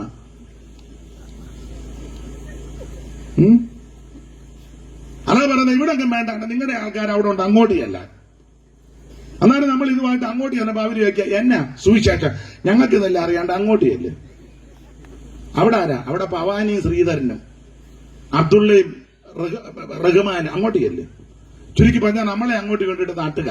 അയ്യോ, ഞാനൊരു കാര്യം പറയാം, ഇതെല്ലാരും കേൾക്കണം. പവാനിയും കേൾക്കണം, ശ്രീധരനും കേൾക്കണം, പത്രോസും കേൾക്കണം, ചിന്നമ്മയും കേൾക്കണം, മേരിയും കേൾക്കണം, എല്ലാവരും കേൾക്കണം. സകല ജാതികളും ഇത് കേൾക്കണം. ഒരു വിഭാഗക്കാര് മാത്രം കേട്ടാ പോരാ, സകല ജാതികളും കേൾക്കണം. ഞാൻ തുടക്കത്തിലെ പറഞ്ഞു, ജാതിയും വർഗവും മരണമൊക്കെ മനുഷ്യനുണ്ടാക്കിയതാണ്. ആണെന്ന്. അപ്പോൾ ഇതെല്ലാവരും കേൾക്കണ്ട. അതിനെ എല്ലാവരും കേൾക്കണം. എല്ലാവരും കേൾക്കാൻ കൊള്ളാവുന്ന ഇതേ ഉള്ളൂ നല്ലത്. ബാക്കി കാര്യമല്ല എല്ലാവരും കൂടി ഇരുന്ന് കേൾക്കാൻ പറ്റുന്നതല്ല. അപ്പനും അമ്മയും വല്യപ്പനും വല്യമ്മയും കൊച്ചുമക്കളും എല്ലാം കൂടെ ഒന്നിച്ചിരുന്ന് കേൾക്കാൻ പറ്റുന്ന വാർത്തകളല്ലല്ലോ ഇപ്പൊ കേട്ടുകൊണ്ടിരിക്കുന്നത്. ടി വി തന്നെ വെച്ചുകൊണ്ടിരിക്കും. ഇപ്പൊ ടി വി അധികം എല്ലാം കയ്യിലുണ്ടല്ലോ. ഇടക്കാലത്ത് ടി വി വലിയ ടി വി വെക്കും. പഞ്ചായത്തിലൊക്കെ വെക്കുമായിരുന്നു. എല്ലാവരും കൂടെ വന്ന് കാണാൻ. എല്ലാവരും കൂടെ അങ്ങനെയുണ്ട്. വീടുകളിലും വെക്കുമ്പോ എല്ലാരും കാണുക. അപ്പനും അമ്മയും വല്യമ്മ. എന്നാ ചിലത് വരുമ്പോ അമ്മ പറയും, കടുക് മൂത്തുന്നില്ലെന്ന് തോന്നുന്നു, ഞാൻ പോവാന്ന്. കാരണം കാണാൻ കൊള്ളാത്ത കാര്യമാണ്. വല്യമ്മയും കൊച്ചുമക്കളും വരുന്നത്, അല്ലെ അപ്പനും മക്കളും കൂടെ കാണാൻ പറ്റാത്ത പരസ്യങ്ങളും വാർത്തകളുമാണ്. ഒന്നേ കണ്ണടയ്ക്കും, ഇല്ലേ എഴുന്നേറ്റ് പോവും. കേൾക്കുന്ന വാർത്ത അങ്ങനെ നല്ല വാർത്തയല്ലല്ലോ, കേൾക്കുന്നതെല്ലാം അസ്വസ്ഥത ഉണ്ടാക്കുന്ന വാർത്തയല്ലേ. ചില പ്രായമുള്ളവർ വർത്താനം പറയുമ്പോ പിള്ളേരിക്കുമ്പോ പ്രായമുള്ളവർ പറഞ്ഞ് ഞാൻ കേട്ടുണ്ട്, എന്തുവാടാ മൂത്തവര് വർത്താനം പറയുന്നതിനിടെ കീഴെ പോ മൂത്തവര് അത്രയൊക്കെയാ പറയുന്നത് എന്ന് പറഞ്ഞാൽ കൊച്ചുങ്ങൾക്ക് കേൾക്കാൻ പറ്റാവുന്ന ഒന്നും അല്ല പറയുന്നത്. അതാ പറയുന്നത്, മൂത്തവര് വർത്താനം പറഞ്ഞ കീഴെ പോ. മൂത്തവര് പറയുന്നതെല്ലാം ഇത്ര നാശമാ. എന്നാൽ ഈ വാർത്തകളുടെ പ്രത്യേകത മൂത്തവർക്കും കേൾക്കാം, കൊച്ചുങ്ങൾക്കും കേൾക്കാം, ഇടത്തരക്കാർക്കും കേൾക്കാം, ആർക്കും കേൾക്കാൻ പറ്റാവുന്ന നല്ല വാർത്തയാണ് സുവിശേഷം. അപ്പനും അമ്മയ്ക്കും മക്കൾക്കും കൊച്ചുമക്കൾക്കും എല്ലാം കൂടെ ഒന്നിച്ചിരുന്ന് കേൾക്കാൻ പറ്റുന്ന നല്ല നമ്മുടെ ചെവിക്ക് ആനന്ദം കുളിർമ തരുന്ന കർണസുഖം തരുന്ന നല്ല വാർത്തയാ സുവിശേഷം. ഗുഡ് ന്യൂസ്, സദ്വർത്തമാനം, നല്ല വാർത്ത, അതാ സുവിശേഷം. ഇതെല്ലാരും കേൾക്കണം. അത് കേൾപ്പിക്കാനായിട്ട് ഈ ദൈവദാസന് ഇവിടെയുള്ള പ്രിയപ്പെട്ടവരും ചുമല് കൊടുത്ത് ഈ ചെയ്യുന്ന വലിയ പ്രവർത്തനത്തെ ഓർത്ത് ഞാൻ ദൈവത്തെ സ്തുതിക്കുന്നു. അനുസരിക്കുമോ അനുസരിക്കാതിരിക്കുമോ അവനവന്റെ ഇഷ്ടമാണ്. ഇതാരെയും നിർബന്ധിക്കത്തൊന്നും വലിയ സമ്മർദ്ദമൊന്നുമില്ല. ഞാൻ എപ്പോഴും പറയും, ഞാൻ നിർബന്ധിക്കത്തില്ല. അങ്ങനെ ഇത് നിർബന്ധിച്ച് കൊണ്ടുവരേണ്ട കാര്യമല്ല, തന്നെത്താൻ തീരുമാനിക്കേണ്ട കാര്യമാണ്. ചില പറയാനുണ്ട്, വന്ന് നോക്ക്, ഇരിക്ക്, ഞാൻ വിളിക്കുകയല്ല. ഇതാണ് നല്ല മാർഗം, നിനക്ക് ഇഷ്ടമുണ്ടെ അംഗീകരിച്ചാൽ മതി. പക്ഷെ ഇത് പറയും, ഇതാണ് ഇത് നല്ല മാർഗമാണ്, അനുഭവിച്ചുകൊണ്ടിരിക്കുക. പക്ഷെ ആരെയും നിർബന്ധിക്കത്തില്ല. ബോർഡ് വെക്കുമല്ലോ, ആരോ ഒക്കെ കൊടുത്ത് സൂക്ഷിക്കണം. ബോർഡ് എഴുതിയ ആള് വന്ന് കൈക്ക് പിടിക്കുവോ? അത് പോകേണ്ടവൻ സൂക്ഷിക്കണം. അപ്പൊ ശ്രദ്ധിക്കുക, ഇത് നല്ല വാർത്തയാ സുവിശേഷം. എല്ലാവരും കേൾക്കണം, കേൾക്കാൻ കൊള്ളാവുന്ന വാർത്തയാ. മറ്റു വാർത്തകളൊന്നും നല്ല വാർത്തയൊന്നുമല്ല. ആണോ? അവിടെ ഒരു തള്ള എലന്തൂരെ വെട്ടിക്കണ്ടിച്ചു. അത് ഹോമമല്ലല്ലോ, കുരുതി. അറിഞ്ഞില്ലയോ ഒന്നും? എന്തോ എന്റെ പേര് ഞാൻ മറന്നു. എലന്തൂര്. ഈ നാശത്തിന്റെയൊക്കെ പേര് ഓർക്കാതിരിക്കുന്നതാണ് നല്ലത്. കുരുതി നടത്തുകയാണ്. സ്വന്തം നൊന്ത് പ്രസവിച്ച മക്കളെ ഉപേക്ഷിച്ചേച്ച് സ്നേഹിച്ച ഓട്ടോക്കാരന്റെ കൂടെ ഓട്ടോയിൽ കയറി പോയി ഒരുത്തി. നല്ല വാർത്തയാണോ? നിങ്ങൾക്ക് നല്ലതായിരിക്കും. 10 മാസം നൊന്ത് വൈദ്യ ചുമന്ന് നൊന്ത് പ്രസവിച്ച് ഒന്ന് പൊടിക്കൊച്ച അതിനെ ഇട്ടേച്ച് മൂത്ത കൊച്ചു കിടന്ന് കരയുക, മമ്മി പോകരുതെന്ന്. എന്നിട്ട് അവള് ഷാളിട്ട് മുഖം മറച്ച് അവന്റെ കൂടെ ഓട്ടോയിൽ പോയി. എങ്ങനെയുണ്ട്? നല്ല വാർത്തയാണോ? അല്ല. ജാതിയുടെ പേര് പറഞ്ഞ്, മതത്തിന്റെ പേര് പറഞ്ഞ്, വർഗത്തിന്റെയും വർണ്ണത്തിന്റെയും പേര് പറഞ്ഞ് അടിയുണ്ടാക്കുന്ന നല്ല വാർത്തയാണോ? അല്ല. 5 സെന്റോ 10 സെന്റോ 20 ഉള്ളത് അത് കിട്ടാൻ വേണ്ടി മാതാപിതാക്കളെ കൊല്ലുന്നത് വാർത്ത നല്ല വാർത്തയാണോ? അല്ല. ചേർന്ന് താമസിക്കുന്ന സഹോദരനുമായിട്ട് വെട്ടുകത്തിയെടുത്ത് നിൽക്കുക, അതിന് തർക്കം നല്ല വാർത്തയാണോ? അല്ല. ഇവിടെ കേൾക്കുന്ന വാർത്ത മുഴുവൻ നമുക്ക് സ്വസ്ഥതക്കേടും സ്വൈര്യക്കേടും ഉണ്ടാക്കുന്ന വാർത്തയാണ്. ഇതിന്റെ നടുവിൽ എന്റെ പ്രിയരെ നല്ല വാർത്തയാ സുവിശേഷം. ഇത് സമാധാനത്തിന്റെ വാർത്തയാണ്, അലോഗ്യം ഉണ്ടാക്കിക്കുന്ന വാർത്തയല്ല, തമ്മിത്തല്ലുണ്ടാക്കുന്ന വാർത്തയല്ല. അവന്റെ പെടലി എടുത്തോണ്ട് വാ വത്സ, ഞാൻ നിന്നിൽ സംപ്രീതനാകും. അതാണ് ഇത്. നീ അവന്റെ പെടലി കണ്ടിച്ചോണ്ട് വാ വത്സൻ എന്നാലും കൊടുവാളുമായിട്ട് ഇറങ്ങുക. മറ്റവന്റെ പെടലി മറ്റേ പുള്ളി നിൽക്കുക വത്സനെ അനുഗ്രഹിക്കാൻ. എന്നെ നിങ്ങളെല്ലാം പേടിച്ചിരിക്കുന്ന പോലെ ഞാൻ കാര്യമാ പറയുന്നത്.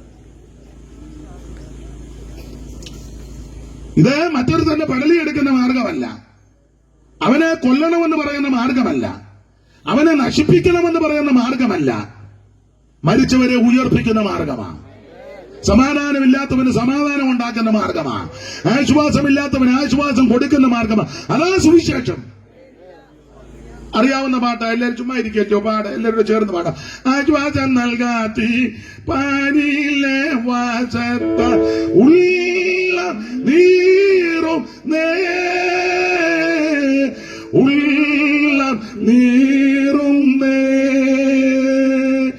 ആശ്വാസം നൽകാത്തി പാരിലെ വാസത്ത ഉള്ളം നീറുന്നേ.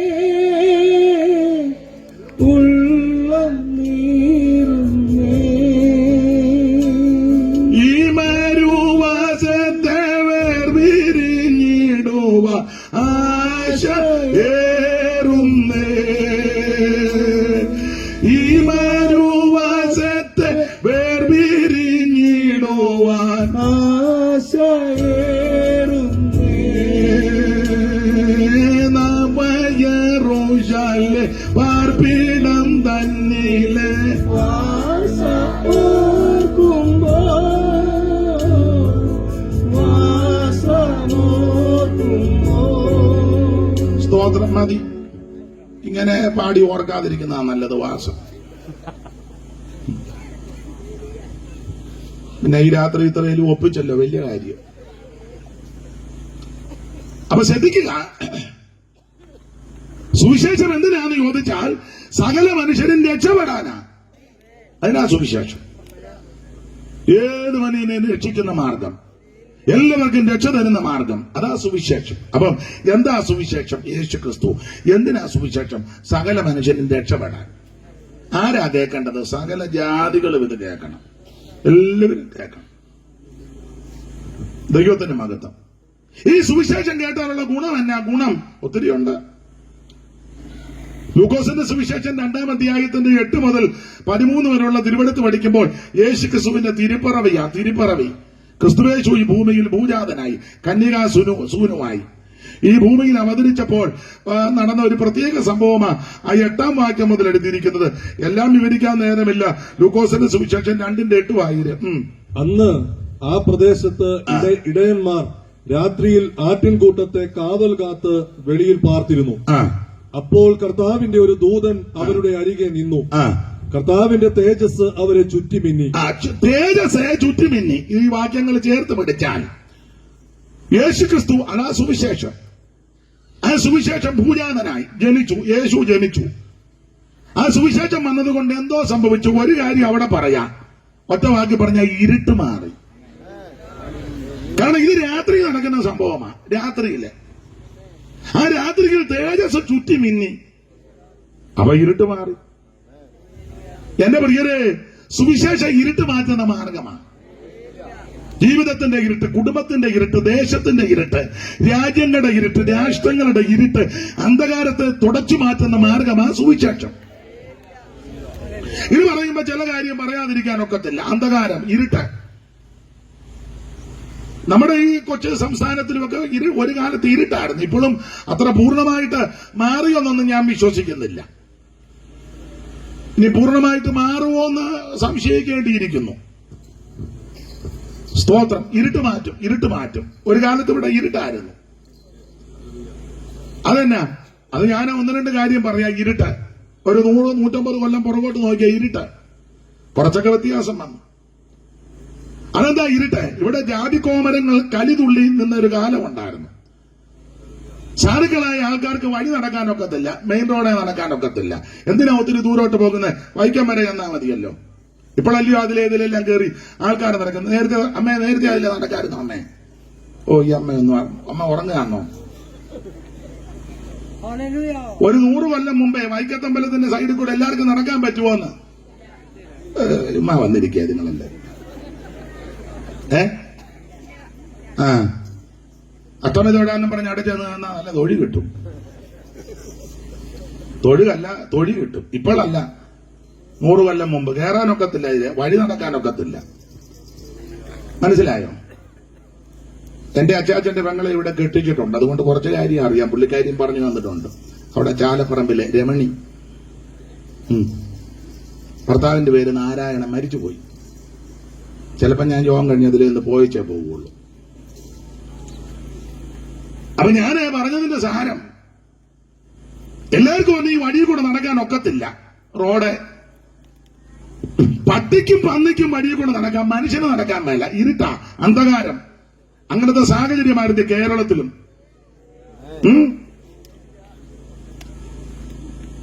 ഇത്ര അടി അകലം. അവരെ പൂണൂലിട്ടവര് വരും. അവര് വരുമ്പോ ശബ്ദമൊക്കെ ഹോയ് ഹോയ് എന്ന് ശബ്ദം ഉണ്ടാക്കും. അപ്പം പാവത്തങ്ങളെല്ലാം ഓടിക്കണം. നായർ ഇത്രയടി, ഈഴവരിത്രയടി, പുലയരിത്രയടി, പറയരിത്രയടി, പിന്നെ ഓരോ ജാതിയും അത്ര അടി മാറിക്കണം. ആ അടി മാറുന്നില്ല, വേറെ അടി. ആണെന്ന് ഇതുപോലെ അന്ധകാരം പിടിച്ചൊരു കാലം, ഐത്തമുള്ള കാലം. തമ്പുരാക്കന്മാരുടെ വീട്ടിലൊന്നും ചെന്ന് കയറാനൊക്കത്തില്ല, മുറ്റത്ത് പോലും കയറ്റുകയല്ല. മാത്രമാണോ, അഥവാ ഭക്ഷണം കൊടുക്കുകയെന്ന് കേട്ടിട്ടുണ്ട്. കൊടുക്കുകയാണെങ്കിൽ മുറ്റത്ത് ദൂരെ കുഴി കുത്തി ഇല കോട്ടി വെക്കും, അതിനകത്തൊക്കെയാ കൊടുക്കുന്നത്.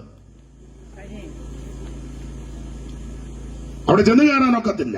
പള്ളിക്കൂടത്തിൽ കയറ്റുകയല്ല. പള്ളിക്കൂടത്തില് നിങ്ങൾക്ക് ചരിത്രം പഠിക്കുന്നവർക്കറിയാം. എല്ലാ കാര്യവും ഞാൻ വിശദീകരിക്കുന്നില്ല, സുവിശേഷ യോഗമായതുകൊണ്ട്.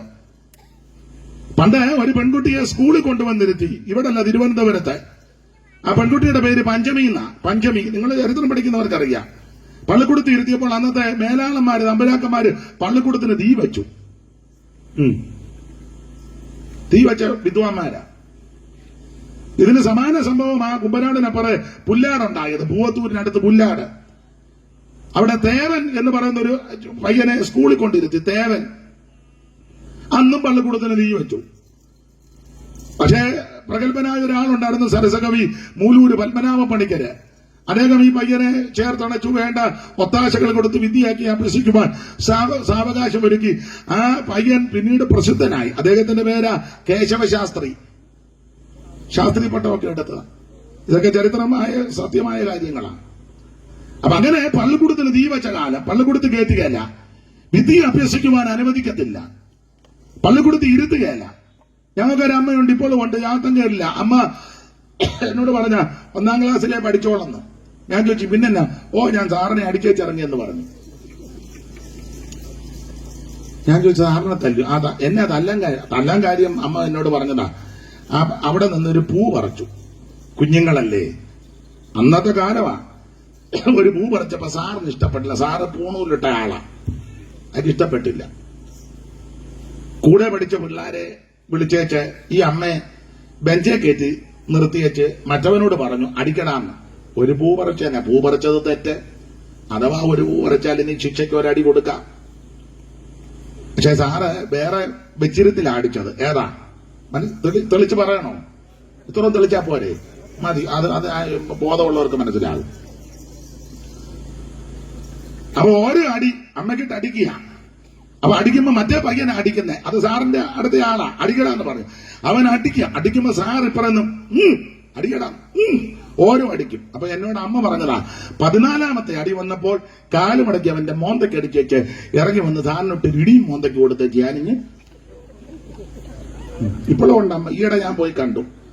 തലയിടക്ക് ഇപ്പൊ ചെന്നാലും നല്ല പെരുക്ക് കിട്ടും. ഞാൻ പിന്നെ പരുവത്തിനെ പോയിരിക്കുള്ളൂ, ഇച്ചിരി അകന്നേ ഇരിക്കുള്ളൂ. എന്നെ അമ്മ സങ്കടപ്പെട്ടിരിക്കുന്നേ. ഇത് ഇങ്ങനെയൊക്കെയുള്ള കാലം ഉണ്ടായിരുന്നു. പള്ളിക്കൂടത്ത് കയറ്റുകയല്ല, വിദ്യ അഭ്യസിക്കുവാൻ അനുവദിക്കുന്നില്ല. സംസ്കൃതം ദേവഭാഷ. ഇത് അധകൃതൻ ഉച്ചരിക്കരുത്, നാക്ക് വിടുന്നെടുക്കും. കേൾക്കരുത്, ചെവിക്കകത്ത് തീ ഒലിക്കും. മനസ്സിലായോ? അങ്ങനത്തെ ഒരു കാലം ഉണ്ടായിരുന്നു കേരളത്തിൽ. അന്ധകാരം, ഇരുട്ട്. പാടത്തെ പണിയെടുത്താൽ കൂലി ചോദിക്കാനൊക്കത്തില്ല, തന്നാ മേടിക്കാം. അന്നൊക്കെ കൂലിയാൻ കണക്കാ. എന്റെ വല്യമ്മച്ചി ഇപ്പോഴും ഉണ്ട്, എന്റെ അപ്പന്റെ അമ്മ ഇപ്പോഴും ഉണ്ട്. എന്റെ അപ്പനും അമ്മയും മരിച്ചു, അമ്മച്ചി ഉണ്ട്, വല്യമ്മച്ചി. 107 വയസ്സ്, ഇപ്പൊ 107. നിങ്ങൾ ഓർക്കുന്ന തള്ള എവിടെ കണ്ട് തളർന്നു കിടക്കാതെ പയറ് പോലെ നിൽക്കുന്നു. ബോധക്കേടുമില്ല, നല്ല ഓർമ്മയാ. അപ്പൊ അമ്മ പഴയ കാര്യമൊക്കെ എനിക്ക് പറഞ്ഞു തരും. പഴയ കാര്യങ്ങളെല്ലാം പറഞ്ഞു തരും. അപ്പൊ ഈ കാര്യങ്ങളെല്ലാം പറഞ്ഞു തരുമ്പോ അമ്മച്ചി പറഞ്ഞു തന്നിട്ടുണ്ട്. പാടത്ത് പണിയെടുക്കണം. അന്നൊക്കെ പാടി പണിയെടുക്കുമെന്ന. പാടത്ത് പാടിക്കൊണ്ട തലപ്പാട്ടാ, പാടി പണിയെടുക്കും. തലപ്പാട്ടുകാർക്ക് രണ്ട് കൂലിയാ. അന്നൊക്കെ കൂലിയാൻ കണക്കിനാ കൊടുക്കുന്നത്.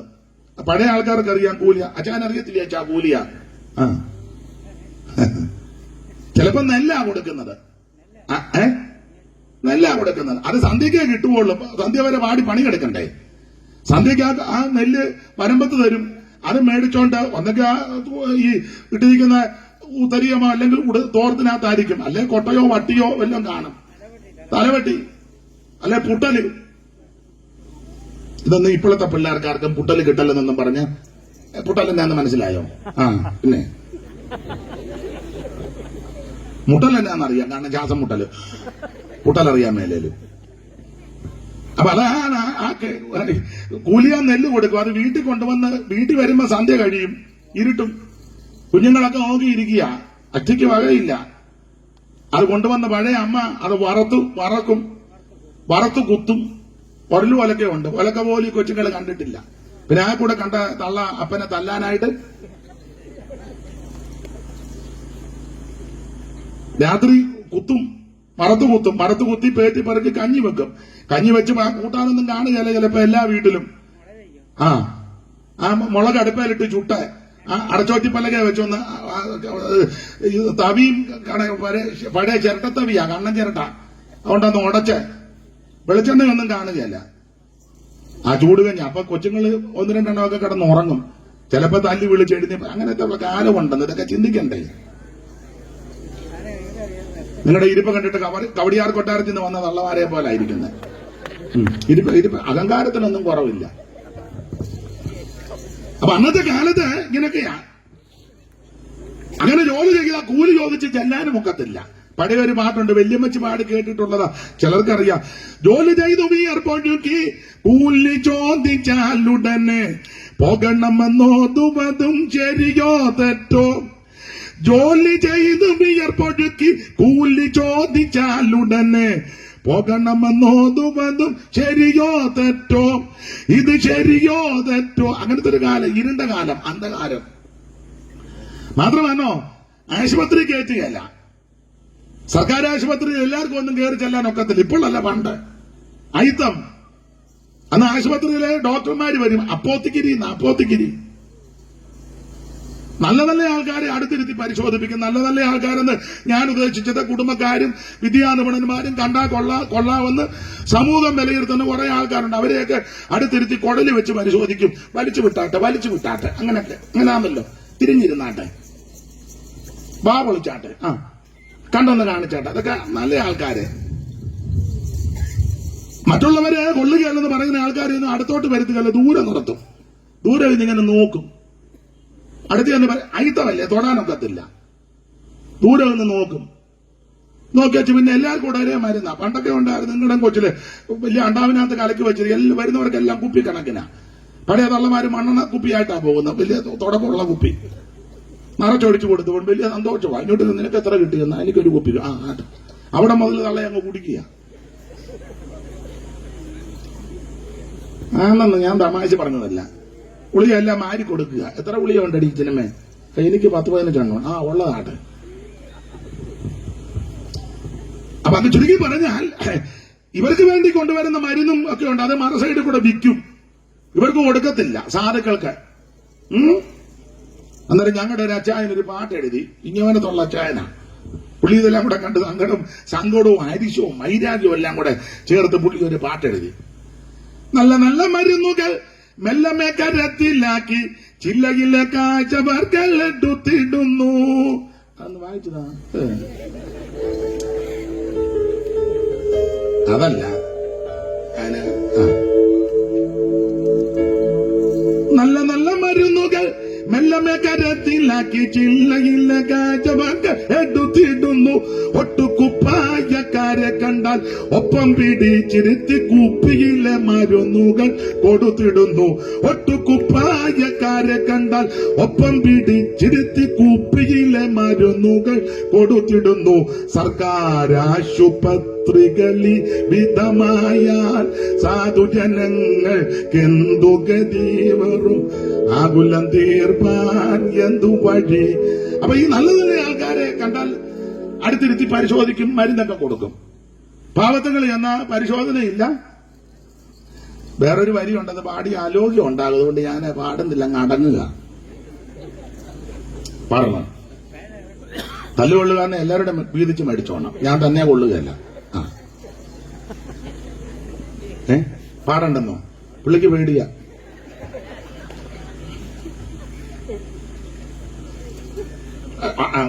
ഒരു വരി പാടാം, മൊത്തം വേണ്ട. പാടട്ടെ അച്ഛാ? അച്ഛാൻ ഏറ്റല്ലോ? അത് മതി. അച്ഛാൻ ഏറ്റെങ്കിൽ പിന്നെ കാര്യം റെഡിയാ. അതിന് വായിക്കണ്ട.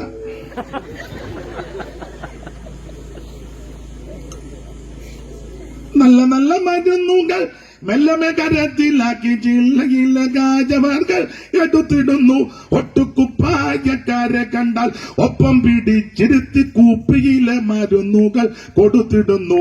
സർക്കാർ ആശുപത്രികൾ ഈ വിധമായാൽ സാധുജനങ്ങൾ എന്തു ഗതി വരും, ആകുലം തീർപ്പാൻ എന്തു പതി. കെട്ടുപ്രായം തികയാത്ത തരുണിമാർ വന്നിടുമ്പോൾ മട്ടുമാറി എഴുന്നേക്കും, പരിശോധിക്കും. മനസ്സിലായല്ലോ? അത്ര മതി. അത് പാടുന്നില്ല, വെറുതെ എന്തിനാ? അതൊരു പ്രത്യേക പരിശോധനയാ. ഇന്നും അങ്ങനെ പരിശോധിക്കുന്ന ആൾക്കാർ. പിന്നെ അപ്പൊ പള്ളിക്കൂടത്ത് കയറ്റുകയല്ല, വഴി നടക്കാനൊക്കത്തില്ല, വിധി അഭ്യസിക്കുവാൻ അനുവദിക്കത്തില്ല. അമ്മമാർക്ക് മാറു മറയ്ക്കാനൊക്കത്തില്ല. പഴയ അമ്മമാര് മാറു ഒക്കത്തില്ല. മാത്രമാണോ അവയവങ്ങൾക്ക് കരം കൊടുക്കണം. പണ്ടൊരമ്മയ്ക്ക് അവയവത്തിന് കരം കൊടുക്കാൻ ഒക്കാതെ വന്നപ്പോ അവയവം ചെത്തിക്കൊടുത്താണ് കൊണ്ടുപോകാൻ പറഞ്ഞത്. താൻ എന്നാന്ന് വെച്ചാൽ ചെയ്യാൻ. ചിരിച്ചു കളയരുത്, നടന്ന സംഭവമാ. ആ ദേശത്തിന് ഇപ്പോഴും അവയവത്തിന്റെ പേര് പറഞ്ഞ ആ ദേശത്തിന്റെ പേര് മനസ്സിലായോ? ഇങ്ങനത്തെ അന്ധകാരം പിടിച്ചൊരു കാലം. ദൈവത്തിന്റെ മഹത്വം. ഇതുപോലെ വെള്ളത്തുണി ഒന്നും കൊടുത്തോണ്ട് എല്ലാവർക്കും നടക്കാനൊക്കത്തില്ല. അതുകൊണ്ട് ഈ അമ്മയൊക്കെ നല്ല വൃത്തിയായിട്ട് വെള്ളത്തുണി, വല്യമ്മയുടെ അമ്മയ്ക്കൊന്നും ഇതൊന്നും ഒക്കത്തില്ല. എന്റെ വല്യപ്പന്റെ അപ്പൻ ഇങ്ങനെ വെള്ളത്തുണി കൊടുത്തോണ്ടൊന്നും വൈക്കത്തമ്പലത്തിന്റെ സൈഡിൽ കൂടെ പോകാൻ ഒക്കുകയല്ല. അമ്മേരെ കുളത്തിൽ തള്ളിയിട്ടേനും. ആണെന്ന് വടയാറ് കൂടെ പോകാനൊക്കും അമ്മേ. ആറ്റിക്കളഞ്ഞാനും. ഇതുപോലെ വെള്ളത്തുണി ഇട്ടുകൊണ്ട് എന്റെ വല്യപ്പന്റെ അപ്പനെ 100 കൊല്ലം മുമ്പ് അന്തസ്സായിട്ട് നടക്കാൻ ഒക്കത്തില്ലെന്നായി പറഞ്ഞത്. അഥവാ വെള്ളത്തുണി ഇടണമെങ്കിൽ കരി വാരി തേച്ച് കറുപ്പിച്ച കരിയോ ചെളിയോ തേച്ചു വേണം കൊടുക്കാൻ. ഇപ്പൊ തന്നെ ഞാൻ ഇഷ്ടം പോലെ വെള്ളത്തുണി അതിന്റെ എല്ലാം കേട് തീർത്താണ് നടക്കുന്നത്. ഇതുകൊണ്ടൊരു 2-3 മീറ്റർ, ഇതുകൊണ്ടൊരു 2-3 മീറ്റർ. ഇവനെല്ലാം ചെയ്യാത്തതിന്റെ ഞാൻ കുറച്ചുകൂടെ തുണി മേടിക്കാനിരിക്കുക. ഇന്നിപ്പോ എല്ലാം മനസ്സിലാകുന്നുണ്ടോ? അപ്പോൾ ഇങ്ങനത്തെ ഒരു വല്ലാത്ത കാലം ഈ ദേശത്തുണ്ടായിരുന്നെന്ന്. ബാക്കി ചരിത്രത്തിലോട്ടൊന്നും ഇപ്പൊ ഞാൻ പോകുന്നില്ല. തമ്പുരാക്കന്മാർക്ക് പണിയെടുത്ത് കൊടുക്കണം. മാത്രമല്ല പണിയെടുത്താൽ മതി. നിങ്ങളെല്ലാം ചുമന്നുകൊണ്ട് കിടക്കണം. അതിനെന്നാ പറയുന്നത്? ചുമന്നുകൊണ്ടും പല്ലക്കെന്നല്ല വേറെ മഞ്ചല് 2 ഉണ്ട്. മഞ്ചല് പൊടിയും പോകുന്നതും.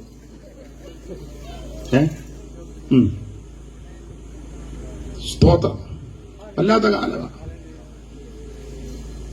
പണ്ട് നാടുവാടി തമ്പുരാക്കായി നമ്മൾ തണ്ടുവലിച്ചേ മണി മഞ്ചൻ ചുമന്തേ. പണ്ട് നാടുവാടി തമ്പുരാക്കായി നമ്മൾ തണ്ടുവലിച്ചേ മണി മഞ്ചൻ ചുമന്തേ. പഴയ പാട്ടാ. അതിന് കൈയടിക്കുമെന്നും വേണ്ട, വേറെ പാട്ടാ. എല്ലാത്തിനും കയറി അടിക്കണ്ട. താളമുള്ളതാ. ഇവരോട് അച്ഛാ പറഞ്ഞു. പെറ്റ മണ്ണിൽ പണിയെടുത്തു ചത്തൊടുങ്ങിയ തലമുറതൻ അസ്ഥികൾ തോറും പൂത്ത പൂക്കളല്ലോ നാ. പണ്ട് നാടുവാടി തമ്പുരാക്കായി നമ്മൾ തണ്ടുവലിച്ചേ മണി മഞ്ചൻ ചുമന്ന്. അതെല്ലാം അങ്ങ് തിന്നേച്ചിങ്ങനെ കിടക്ക. അതിനെ ചുമന്നുകൊണ്ട് പോവുക. മനസ്സിലായോ? ഇങ്ങനത്തെ വല്ലാത്തൊരു കാലം. കൂലി കൊടുക്കത്തില്ല, ചോദിച്ച് ചെല്ലാനൊക്കത്തില്ല, ഭക്ഷണം കൊടുക്കത്തില്ല. ഒറ്റവാക്കി പറഞ്ഞ പാകമങ്ങ് വിടാൻ. ഇതിനെല്ലാം മാറ്റം വരുത്താൻ ഇടയായത് സുവിശേഷം വന്നതുകൊണ്ടാണ്. ചരിത്രം പഠിക്കുന്നവർക്കും എന്റെ ഭാഷ പറഞ്ഞ ഇതിനകത്ത് ആളതാമസം ഉള്ളവരോട് ചോദിച്ച കാര്യം പറഞ്ഞു തരും. ഇതിനെല്ലാം മുഖാന്തരം വന്നത് സുവിശേഷം വന്നതാ. സ്തോത്രം. അക്ഷരം പഠിപ്പിച്ചു. ഒരു സായിപ്പ് യാത്ര ചെയ്തു പോയപ്പോൾ കണ്ടത്തിൽ ഒരു കന്നിനെ മനുഷ്യനെയും കൂടെ വെച്ച് ഉഴുന്നു. ഒരു വശത്തെ കന്ന്, ഇപ്പറേ മനുഷ്യൻ. അന്നൊക്കെ സായിപ്പുമാരുള്ള കാലമാണ്. സായിപ്പ് നോക്കിയപ്പോൾ മുഖത്തിന്റെ ഒരു വശത്ത് കാള, കന്ന്, അപ്പറേ മനുഷ്യൻ. വണ്ടി നിർത്താൻ പറഞ്ഞു. നടന്ന സംഭവമാണ്. വൃത്തി കൂടെയുള്ളവരോട് പറഞ്ഞു ആ മനുഷ്യനെ ഇങ്ങ് വിളിച്ചോണ്ട് വരാൻ. മുതലാളിയും മൂപ്പനും ഒക്കെ നിപ്പുണ്ട്. ഒന്നും മിണ്ടാനൊക്കത്തില്ല. തായ്പന്റെ തോക്കുണ്ട്. ഇതിനെ അന്നേരം ഇവിടെ നിന്ന് ഇങ്ങനെ മുളവടി കറക്കിയാലൊന്നും തായ്പന്റെ കേൾക്കുകയല്ല. അതിനെ വിളിച്ചോണ്ട് വരാൻ പറഞ്ഞു. ആ സായിപ്പ് ഒരു മിഷണറി ആയിരുന്നു. അദ്ദേഹത്തിന് ഇത് കണ്ടപ്പോൾ മനസ്സിൽ ഉണ്ടായി. മാടോട് ചേർത്ത് മനുഷ്യനെ വെച്ച് കണ്ട ഒഴുക. ഇനി വിളിച്ചോണ്ട് വരാൻ പറഞ്ഞു. വിളിച്ചോണ്ട് വന്നു. സായിപ്പ് വണ്ടിയെ കയറ്റി അദ്ദേഹം താമസിക്കുന്ന വീട്ടിൽ കൊണ്ടുപോയി. ആദ്യം കുളിപ്പിച്ചു. പിന്നെ അവനെ ഭക്ഷണം കൊടുത്തു. 3 അവനെ അക്ഷരം പഠിപ്പിച്ചു. അക്ഷരം പഠിപ്പിച്ച് അക്ഷരം അറിയത്തില്ലല്ലോ. അതുകൊണ്ടല്ലയോ ആശാൻ പണ്ട് ഒരു വരി എഴുതി, അക്ഷരമെന്നതറിവില്ല ചാത്തന് യക്ഷിയും പേയും ഇവർക്ക് ദൈവം. അക്ഷരം അറിയാൻ മേലാത്തോണ്ടാ. അക്ഷരമെന്നതറിവില്ല ചാത്തന് യക്ഷിയും പേയും ഇവർക്ക് ദൈവം. എഴുത്തും വായന അറിയത്തില്ല, അതുകൊണ്ട് യക്ഷിയും പേയും എല്ലാം ദൈവമാണെന്നും പറഞ്ഞിരിക്കുക. ഈ മനുഷ്യനെ അക്ഷരം പഠിപ്പിച്ചപ്പോൾ വിദ്യാഭ്യാസം ഉണ്ടായപ്പോൾ വായിക്കാൻ പഠിച്ചപ്പോൾ ഈ പുസ്തകവും വായിച്ചപ്പോൾ എഴുതിയിരിക്കുക ആദിയിൽ ദൈവം. അപ്പൊ ചാത്തന് പിടികിട്ടി, എടാ യക്ഷിയും പേയും ഒന്നും ദൈവമല്ല, ജീവനുള്ളൊരു ദൈവമുണ്ട്. വിവരം ഉണ്ടാക്കുന്ന മാർഗമാ സുവിശേഷം. അന്തസ്സായിട്ട് ജീവിക്കാൻ പഠിക്കുന്നതും മാന്യമായിട്ട് സമൂഹത്തിൽ ഇടപെടാൻ, വിദ്യ അഭ്യസിക്കുവാൻ, നേരും ചൊവ്വനും വസ്ത്രം ധരിക്കാനൊക്കെ പഠിപ്പിച്ച മാർഗം സുവിശേഷമാണ്. സുവിശേഷം വന്നതുകൊണ്ടാണ്. അതുകൊണ്ട് ഇങ്ങനൊന്നും അല്ല അല്ലേലിയ പറയണ്ട. പിന്നെ ഈ രാത്രി ഇത്രയും ഒപ്പിച്ചല്ലോ, വലിയ കാര്യം. നിങ്ങളോടും കൂടെ ഇങ്ങനൊന്നും അല്ല പറയണ്ട. എന്നാലും വന്ന് ഇരിക്കുന്നല്ലോ, മുണ്ടിയിരിക്കും പോലെ നമുക്കെല്ലാം നിരന്നിരിക്കാൻ ഒത്തല്ലോ. സുവിശേഷം വന്നതാ, ഇതിന്റെ എല്ലാം മാറ്റം വന്നതാ. സുവിശേഷത്തെ കൊണ്ട് മാത്രമേ ഇത് സാധിക്കൂ. മാന്യമായിട്ട് ജീവിക്കുവാൻ, രണ്ടക്ഷരം കൂട്ടി വായിക്കാനൊക്കെ ഞാൻ പറയാറുണ്ട്. ഞങ്ങളുടെ അമ്മമാരൊക്കെ പള്ളിക്കൂടത്തിൽ പോയ അമ്മ പോലും അല്ല മിക്കതും. എന്നാൽ ഇരുന്ന് പറയുക ഇംഗ്ലീഷ് ഗ്ലോറി കേക്ക, അത് എഴുതി ഇങ്ങടാ അമ്മയെന്ന് പറഞ്ഞാൽ എനിക്കൊന്നും അറിയാൻ മേലെന്ന് പറയാം. എന്നാലും വെച്ച് കീച്ചുക ഗ്ലോറി. അന്നേരം അപ്പുറത്തിരിക്കുന്ന അമ്മ വിക്ടറി. രണ്ട് ഇംഗ്ലീഷും ഒക്കെ പറഞ്ഞത് ഈ സുവിശേഷം വന്നതുകൊണ്ടാണ്. മാന്യമായിട്ട് ജീവിക്കാൻ പഠിപ്പിച്ചത് ഈ സുവിശേഷം വന്നതുകൊണ്ടാണ്. അതുകൊണ്ട് പ്രിയരെ, എവിടെയും ഉയർത്താൻ പറ്റുന്നത് ആ സുവിശേഷം. ഇത് ചെന്നിടത്തെല്ലാം അനുഗ്രഹമാണ്. ഇത് ആമ ചെന്ന് കയറിയ വീടിന്റെ മുഖച്ഛായ മാറിയിട്ടുണ്ട്. വ്യക്തികൾക്ക് വ്യത്യാസം വന്നിട്ടുണ്ട്. ഉണ്ട്. ഞങ്ങളുടെ ഒരു അച്ചായനുണ്ടായിരുന്ന കട്ടകുത്ത് എല്ലാവർക്കും മനസ്സിലായി കാണുമായിരിക്കും. കട്ടകുത്ത് വലിയ പാരയ്ക്ക് ചേടി എന്നല്ലേ അച്ചാ പറയുന്നത്. ചേടി പഴയ ഭാഷയാ. പുള്ളി രക്ഷിക്കപ്പെട്ടു ദൈവകൃപ വന്നപ്പോ പിന്നെ സുവിശേഷമൊക്കെ കട്ടകുത്തുന്നതിന്റെ വസ്ത്രധാരണം ഒന്നും ഞാൻ പറയണ്ട, എന്നെ കൊണ്ട് പറയിപ്പിക്കണോ? വേണ്ട, അതാ നല്ലത്. അമ്മ പറഞ്ഞു അത് തന്നെ, അമ്മയ്ക്കും ഒക്കെ ഇതറിയാം. പക്ഷേ ആ മനുഷ്യൻ രക്ഷിക്കപ്പെട്ട് ദൈവകൃപ വന്നു കഴിഞ്ഞപ്പോൾ മട്ടന്ന് മാറി. അത് പിന്നെ ഞാൻ കണ്ടപ്പോ പാൻറ്റുമൊക്കെ ടീം ചെയ്തതല്ലേ. അപ്പൊ ഞാൻ പറഞ്ഞ പഴയ ഫോട്ടോ ഇത് ഒന്നിച്ച് വെക്കുന്ന നല്ലതാ. പണ്ട് വള്ളത്തെ കട്ട കുത്തി അങ്ങോട്ടിട്ടപ്പം നിന്ന ഫോട്ടോയും നിങ്ങൾക്ക് വല്ല മനസ്സിലാകുന്നുണ്ടോ? എന്തിനാ ഞാനധികം പറയുന്നേ? നിനക്ക് വീറും വൃത്തിയായിട്ട് ജീവിക്കാനും നടക്കാനും മാന്യമായിട്ട് ഇടപെടാനൊക്കെ പഠിപ്പിച്ച മാർഗമാ സുവിശേഷം. രണ്ടക്ഷരം കൂട്ടി വായിപ്പാൻ ഇടയായത് സുവിശേഷം വന്നതുകൊണ്ടാണ്. അന്തസ്സായിട്ട് ജീവിക്കുവാൻ ഇടയാക്കിയത് സുവിശേഷം വന്നതുകൊണ്ടാണ്. എവിടെ ഉയർത്തുവാൻ പറ്റുന്ന മാർഗമാണ് സുവിശേഷം. എന്ത് കഷ്ടപ്പെട്ട വലിയ വലിയ ആൾക്കാർക്ക് എന്തെല്ലാം ഒപ്പിച്ചു കൊടുത്തു. പണ്ടൊരു പാട്ടുണ്ട്, ഞാനൊരു അല്പം തെറ്റിച്ചേ പാടാൻ പറ്റുള്ളൂ. അതിനെന്ന് വെച്ചാൽ സുവിശേഷ യോഗം ആയതുകൊണ്ടാണ്. വേറെ യോഗമാരെന്തെങ്കിലും തെറ്റിക്കുകയല്ല, അങ്ങനെ തന്നെ പാടിയാണ്. അപ്പം ഞാൻ ഈ പാട്ട് പാടുമ്പോ പഴയ അമ്മമാരിപ്പം പറയും, ഉപദേശം അത് തെറ്റിച്ചാന്നല്ലോ പാടിയത്. അതെ, മനഃപൂർവ്വമാണ്. അറിയാവുന്ന നിങ്ങൾക്ക് ചിലപ്പോൾ അറിയാം. അത് കേശവശാസ്ത്രി എഴുതിയ ഒരു 7 സർഗമുണ്ട്. അതിലൊരു സർഗത്തിനകത്ത് ഒരു വരിയുണ്ട്, എന്റെ വല്യമ്മച്ചി പാടി കേട്ടിട്ടുള്ളതാണ്. ഞാനൊരല്പം വ്യത്യാസപ്പെടുത്തിയാ പാടുന്നത് കേട്ടോ. സാധുവർഗത്തിന്റെ രക്തം വാട്ടിപ്പിഴിഞ്ഞതല്ലയോ, സാധുവർഗത്തിന്റെ രക്തം വാട്ടിപ്പിഴിഞ്ഞതല്ലയോ, സൗധങ്ങളും മാളികയും സമ്പത്തുമല്ല. അമ്മയ്ക്കറിയാവുന്നുണ്ട്, അറിയാവുന്നേ. ഞാൻ ഇച്ചിരി വ്യത്യാസപ്പെടുത്തിയല്ലേ പാടിയേ. അങ്ങനെ അമ്മയും പാടിയാ മതി. ഇന്ന് യോഗം കഴിഞ്ഞ് നമുക്ക് പിന്നെ അങ്ങോട്ട് മാറി നിന്ന് എന്റെ ക്ലിയർ ആയിട്ട് പാടാം.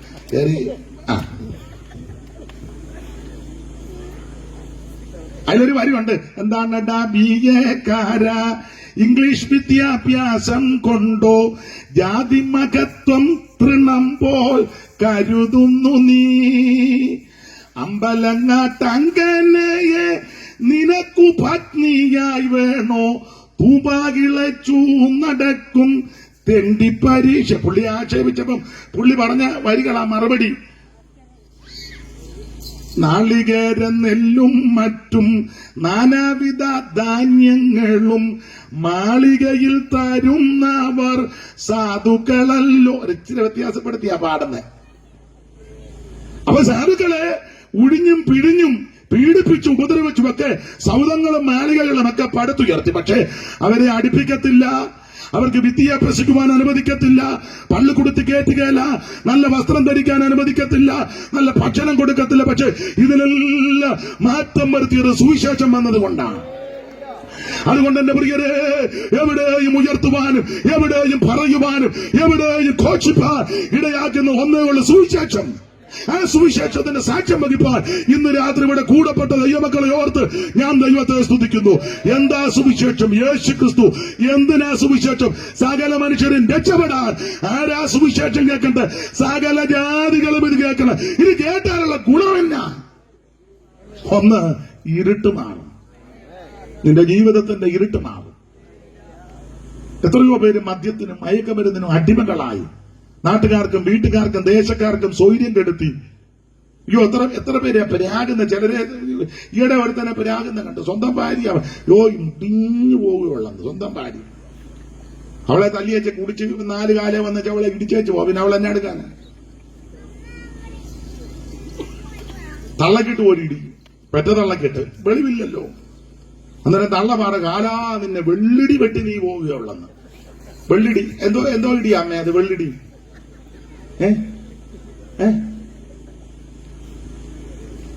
ആ തള്ള പറഞ്ഞതാ വെള്ളിടി. വെള്ളി കൊണ്ടുള്ള ഇടിയായിരിക്കും. ആയിക്കോട്ടെ. അപ്പൊ നാട്ടുകാർക്കും വീട്ടുകാർക്കും ഒക്കെ സ്വൈര്യം കെടുത്തുന്നവരുണ്ട്. മദ്യത്തിനും മയക്കുമരുന്നിനും അടിമപ്പെട്ട് ജീവിതം തകർന്നു പോയ വ്യക്തികൾ. പക്ഷേ ഈ സുവിശേഷം ചെന്ന് അങ്ങനെയുള്ള ലഹരി പദാർത്ഥങ്ങൾക്കും മദ്യത്തിനും അടിമപ്പെട്ടവരുടെ അടുക്ക ചെന്ന് ഈ സുവിശേഷം പറഞ്ഞപ്പോൾ അവർ അത് കേട്ട് വിശ്വസിച്ച് മാനസാന്തരപ്പെട്ട് മദ്യപാനം നിർത്തി അവരുടെ ജീവിതം വെളിച്ചമായി. മനുഷ്യന്റെ ഇരുട്ട് മാറ്റുന്ന മാർഗമാ സുവിശേഷം. പോലീസിന്റെ ലാത്തിക്കോ തത്വസംഹിതകൾക്കോ പ്രത്യേക ശാസ്ത്രങ്ങൾ കൊണ്ട് പരിഹരിക്കാൻ പറ്റാത്തത് സുവിശേഷത്താൽ പരിഹരിക്കും.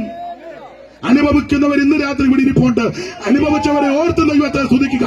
എവിടെയും ഉയർത്തുവാൻ, എവിടെയും പറയുവാൻ, എവിടെയും ഘോഷിപ്പാൻ പറ്റുന്ന ഒരേ ഒരു മാർഗം അത് സത്യസുവിശേഷം. സ്തോത്രം. എന്തുവാ ഈ സമയം? നിർത്താറായെങ്കിലും പറയണം. എത്ര? 9:30യോ? എപ്പം നിർത്തണം? ഇപ്പം നിർത്തണോ അതോ ഇനിയും പോണോ? എങ്ങനെ വേണ്ടില്ല? അച്ഛനാകാനും പെണ്ണ് കെട്ടാനും തയ്യാറാ? 9:30? നിർത്തിയേക്കാം. മതി. ഗുണമാകാനാണ് ഇതൊക്കെ മതി. ശകലം കൂടെ വേണം അമ്മയ്ക്ക് ശകലം കൂടെ വേണമെന്ന്. എന്നാ പോട്ടെ. എനിക്ക് തന്നെ അച്ചായന് വേണ്ട പറഞ്ഞെന്നു ഇച്ചിരിയുടെ പോട്ടെ. ഇച്ചിരിയുടെ ശകലം കൂടെ തരാം.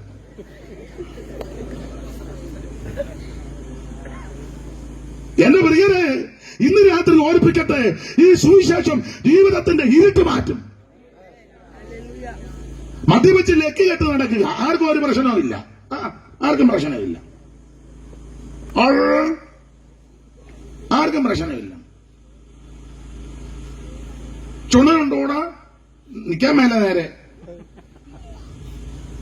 പണ്ടൊരുത്തം കുടിച്ചാച്ച് വന്ന് പറഞ്ഞു, ഒരു ടൗണിൽ വന്നേച്ച് പറഞ്ഞു, ഞാൻ ഈ കടക്കാരും ഒക്കെ ഒത്തിരി ഉണ്ട്. അവനെ വലിയ രസികനുമാണ്. അവൻ പറഞ്ഞു, ഞാൻ ഒറ്റ തെണ്ടിക്കും 1 രൂപ കൊടുക്കാനില്ലെന്ന്. ഒരു തെണ്ടിക്കും ഞാൻ 1 രൂപ.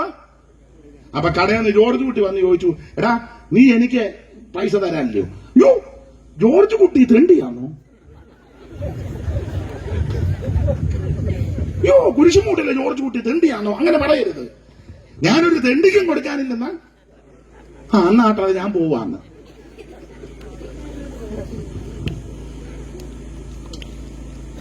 ഒരു കാര്യം പറയാം, അങ്ങനെയൊക്കെ ലക്ക് കേട്ട് മദ്യപിച്ചും അവൻ ബോധം പോയി നടന്ന് ജീവിച്ച ഒത്തിരി പേര് അവര് സുവിശേഷം കേട്ടു, അവിടെ ജീവിതത്തിന്റെ ഇരുട്ട് മാറി. എന്റെ സ്നേഹിത സുഹൃത്തെ, മദ്യവും ആ മയക്കുമരുന്ന് വന്ന് നിനക്ക് സ്വസ്ഥത തരികയല്ല. അങ്ങനെയല്ലേ പുസ്തകത്തിൽ വയ്ക്കുക. ആർക്ക് കഷ്ടം, ആർക്ക് ആവലാതി. വായിച്ച 29-ാം വാക്യം സദൃശവാക്യത്തിലില്ലയോ? പെട്ടെന്ന് വായിത്. 29 മുതല എടുത്തോ. വായിത്.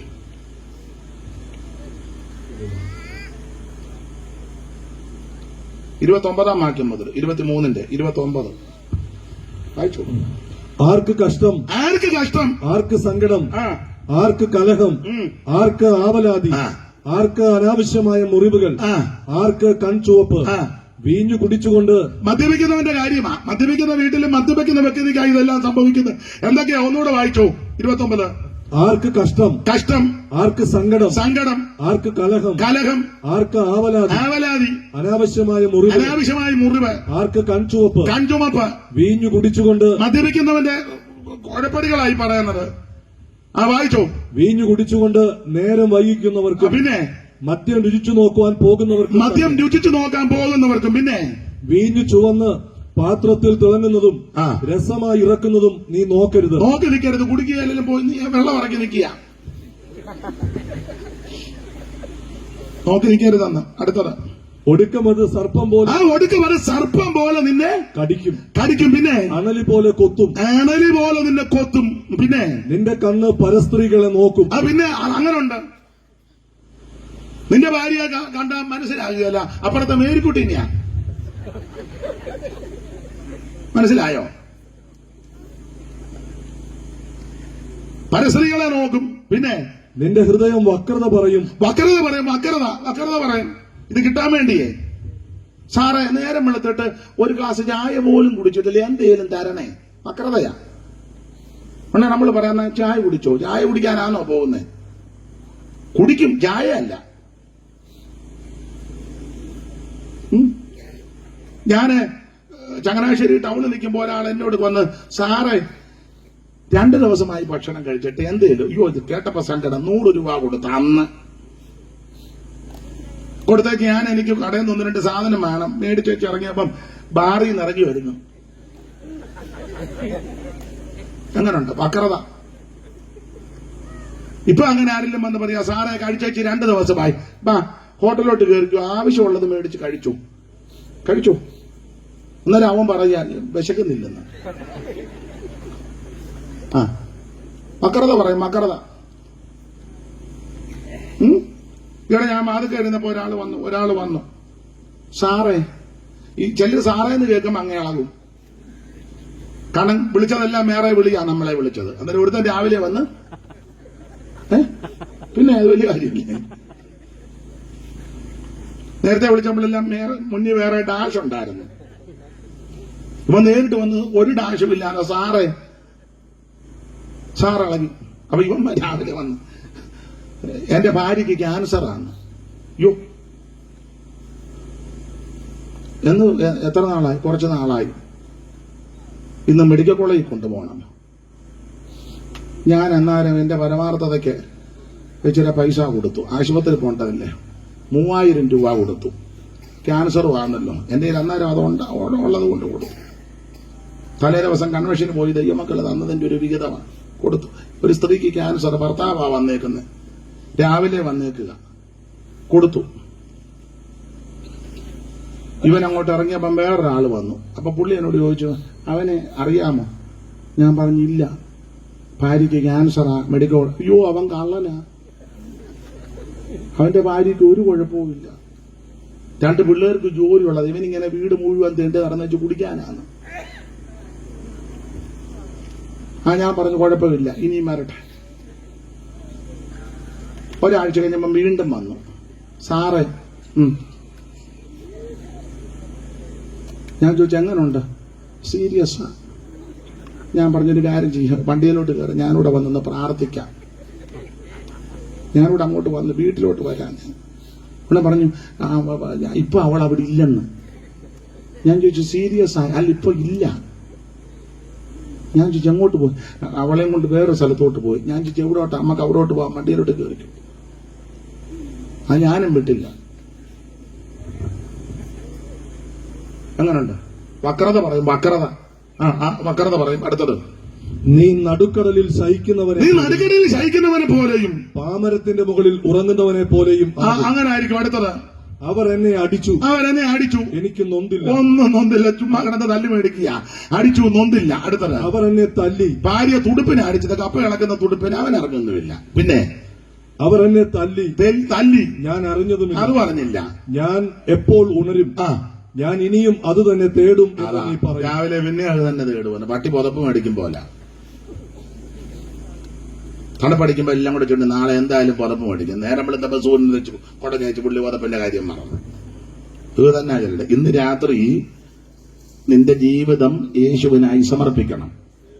മദ്യം, മദിരാശി, ലഹരി പദാർത്ഥം, ലോകത്തിന്റെ ഇമ്പങ്ങൾ നിനക്ക് സ്വസ്ഥത തരത്തില്ല. ഇന്ന് രാത്രി നിനക്ക് രക്ഷയും സമാധാനവും സ്വസ്ഥതയും വേണമെങ്കിൽ യേശു ക്രിസ്തുവിനെ രക്ഷിതാവായി സ്വീകരിക്കണം. കാരണം ക്രിസ്തു നമ്മുടെ സമാധാനമാണ്. ജീവിതത്തിന്റെ ഇരുട്ട് മാറ്റുന്ന മാർഗമാണ് സുവിശേഷം.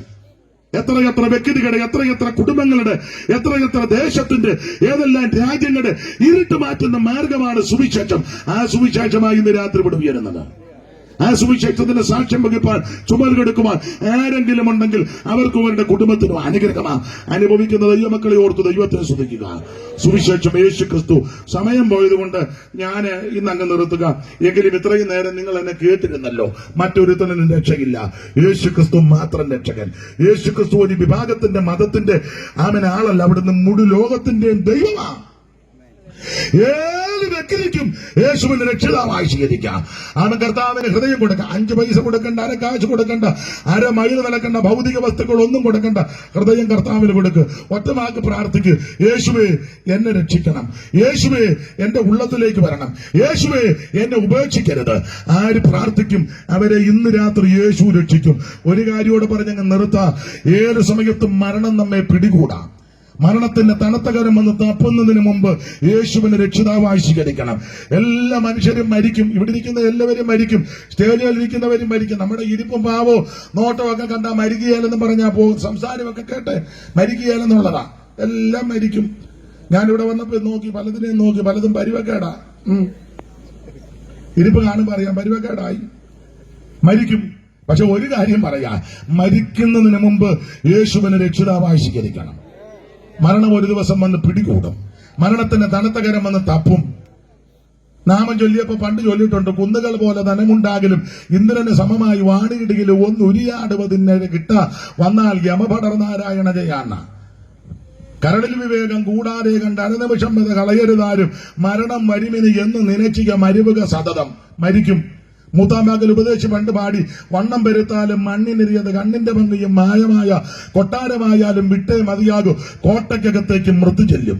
അധ്യാത്മരാമായണത്തിൽ എടുത്തച്ചൊരു വരി എഴുതി, ഭോഗങ്ങളോരോ ക്ഷണപ്രഭാ ചഞ്ചലം വേഗേന നഷ്ടമാം ആയുസുമോർക്ക നീ വക്കിനി സന്തപ്ത ലോകസ്ഥാമ്പ് ബിന്ദുന സന്നിപം മർത്തിജന്മം ക്ഷണഭങ്കുരം എന്ന് പറഞ്ഞാൽ എല്ലാവരും മരിക്കും. തോട്ടത്തിൽ കവിതകൾക്കകത്തൊരു വരിയുണ്ട്, ഒരിക്കൽ ഈ ജഗത്തെയും ജഡത്തെയും പിരിഞ്ഞ് നാം തിരിക്കണം, വിസമ്മതങ്ങളൊന്നും ഫലപ്പെടാം. പടുക്കളെന്ന് പേരെടുത്ത പൂർവിക പ്രമാണികൾ കൊടുക്കുമെന്ന് സംഭവിച്ചു, കേട്ടുകേൾവി ഇല്ലകോ. സമർത്ഥനായ സീസറും പ്രശസ്തനായ ഹോമറും സമത്വമറ്റ സോളമൻ തുടങ്ങിയുള്ള വിജ്ഞർ എല്ലാവരും മരണം വെടിയായി പോയി. ഇന്ന് രാത്രി എന്നെ കേൾക്കുന്ന ബഹുഭാഗ്യരെ, മരണത്തിന്റെ അതേ തണുത്ത കരം എന്ന് തപ്പുന്നതിന് മുമ്പ്, തലോടുന്നതിന് മുമ്പ് യേശുവിനെ രക്ഷിതാവായി സ്വീകരിക്കണം. മറ്റൊരു തൊഴിലും രക്ഷയില്ല. രക്ഷപ്പെടാൻ, രക്ഷിക്കപ്പെടാൻ ഒറ്റ മാർഗം, ഒറ്റ വഴി, യേശു ക്രിസ്തു മാത്രം.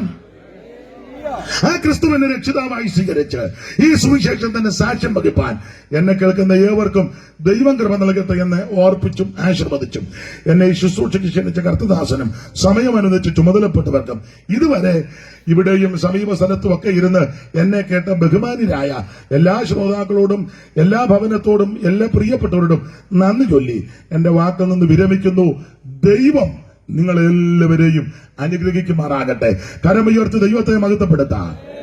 എല്ലാവർക്കും ഒന്ന് എഴുന്നേറ്റ് നിൽക്കാം. ഒരു നിമിഷം ഒന്ന് എഴുന്നേറ്റ് നിന്നാട്ടെ. ഒരു നിമിഷം. ഇതുവരെ ഇരിക്കുകയായിരുന്നല്ലോ. അമ്മേ, ആവതുണ്ടേലേ എഴുന്നേക്കാവുള്ളൂ. പെട്ടെന്ന് എഴുന്നേറ്റ് തല ചുറ്റി വീടരുത്. ഇരുന്നാ മതി വയ്യാത്തവര്. ഒരു നിമിഷം എഴുന്നേറ്റ് ഒക്കുന്നെങ്കിൽ ആ കരങ്ങളൊന്ന് വീശി ഉയർത്തി ദൈവത്തെ ഒന്ന് മഹത്വപ്പെടുത്ത്. ഇന്നും എന്നേക്കും വേർപിരിയാതെ ക്രിസ്തുവിൻ കൂടെ പാർക്കും നമ്മളല്ല. ഇന്നും എന്നേക്കും വേർപിരിയാതെ ക്രിസ്തുവിൻ കൂടെ പാർക്കും നമ്മളല്ല. ജനമേ, യഹോവ നിങ്ങളെ അനുഗ്രഹിച്ച് കാക്കുമാറാകട്ടെ.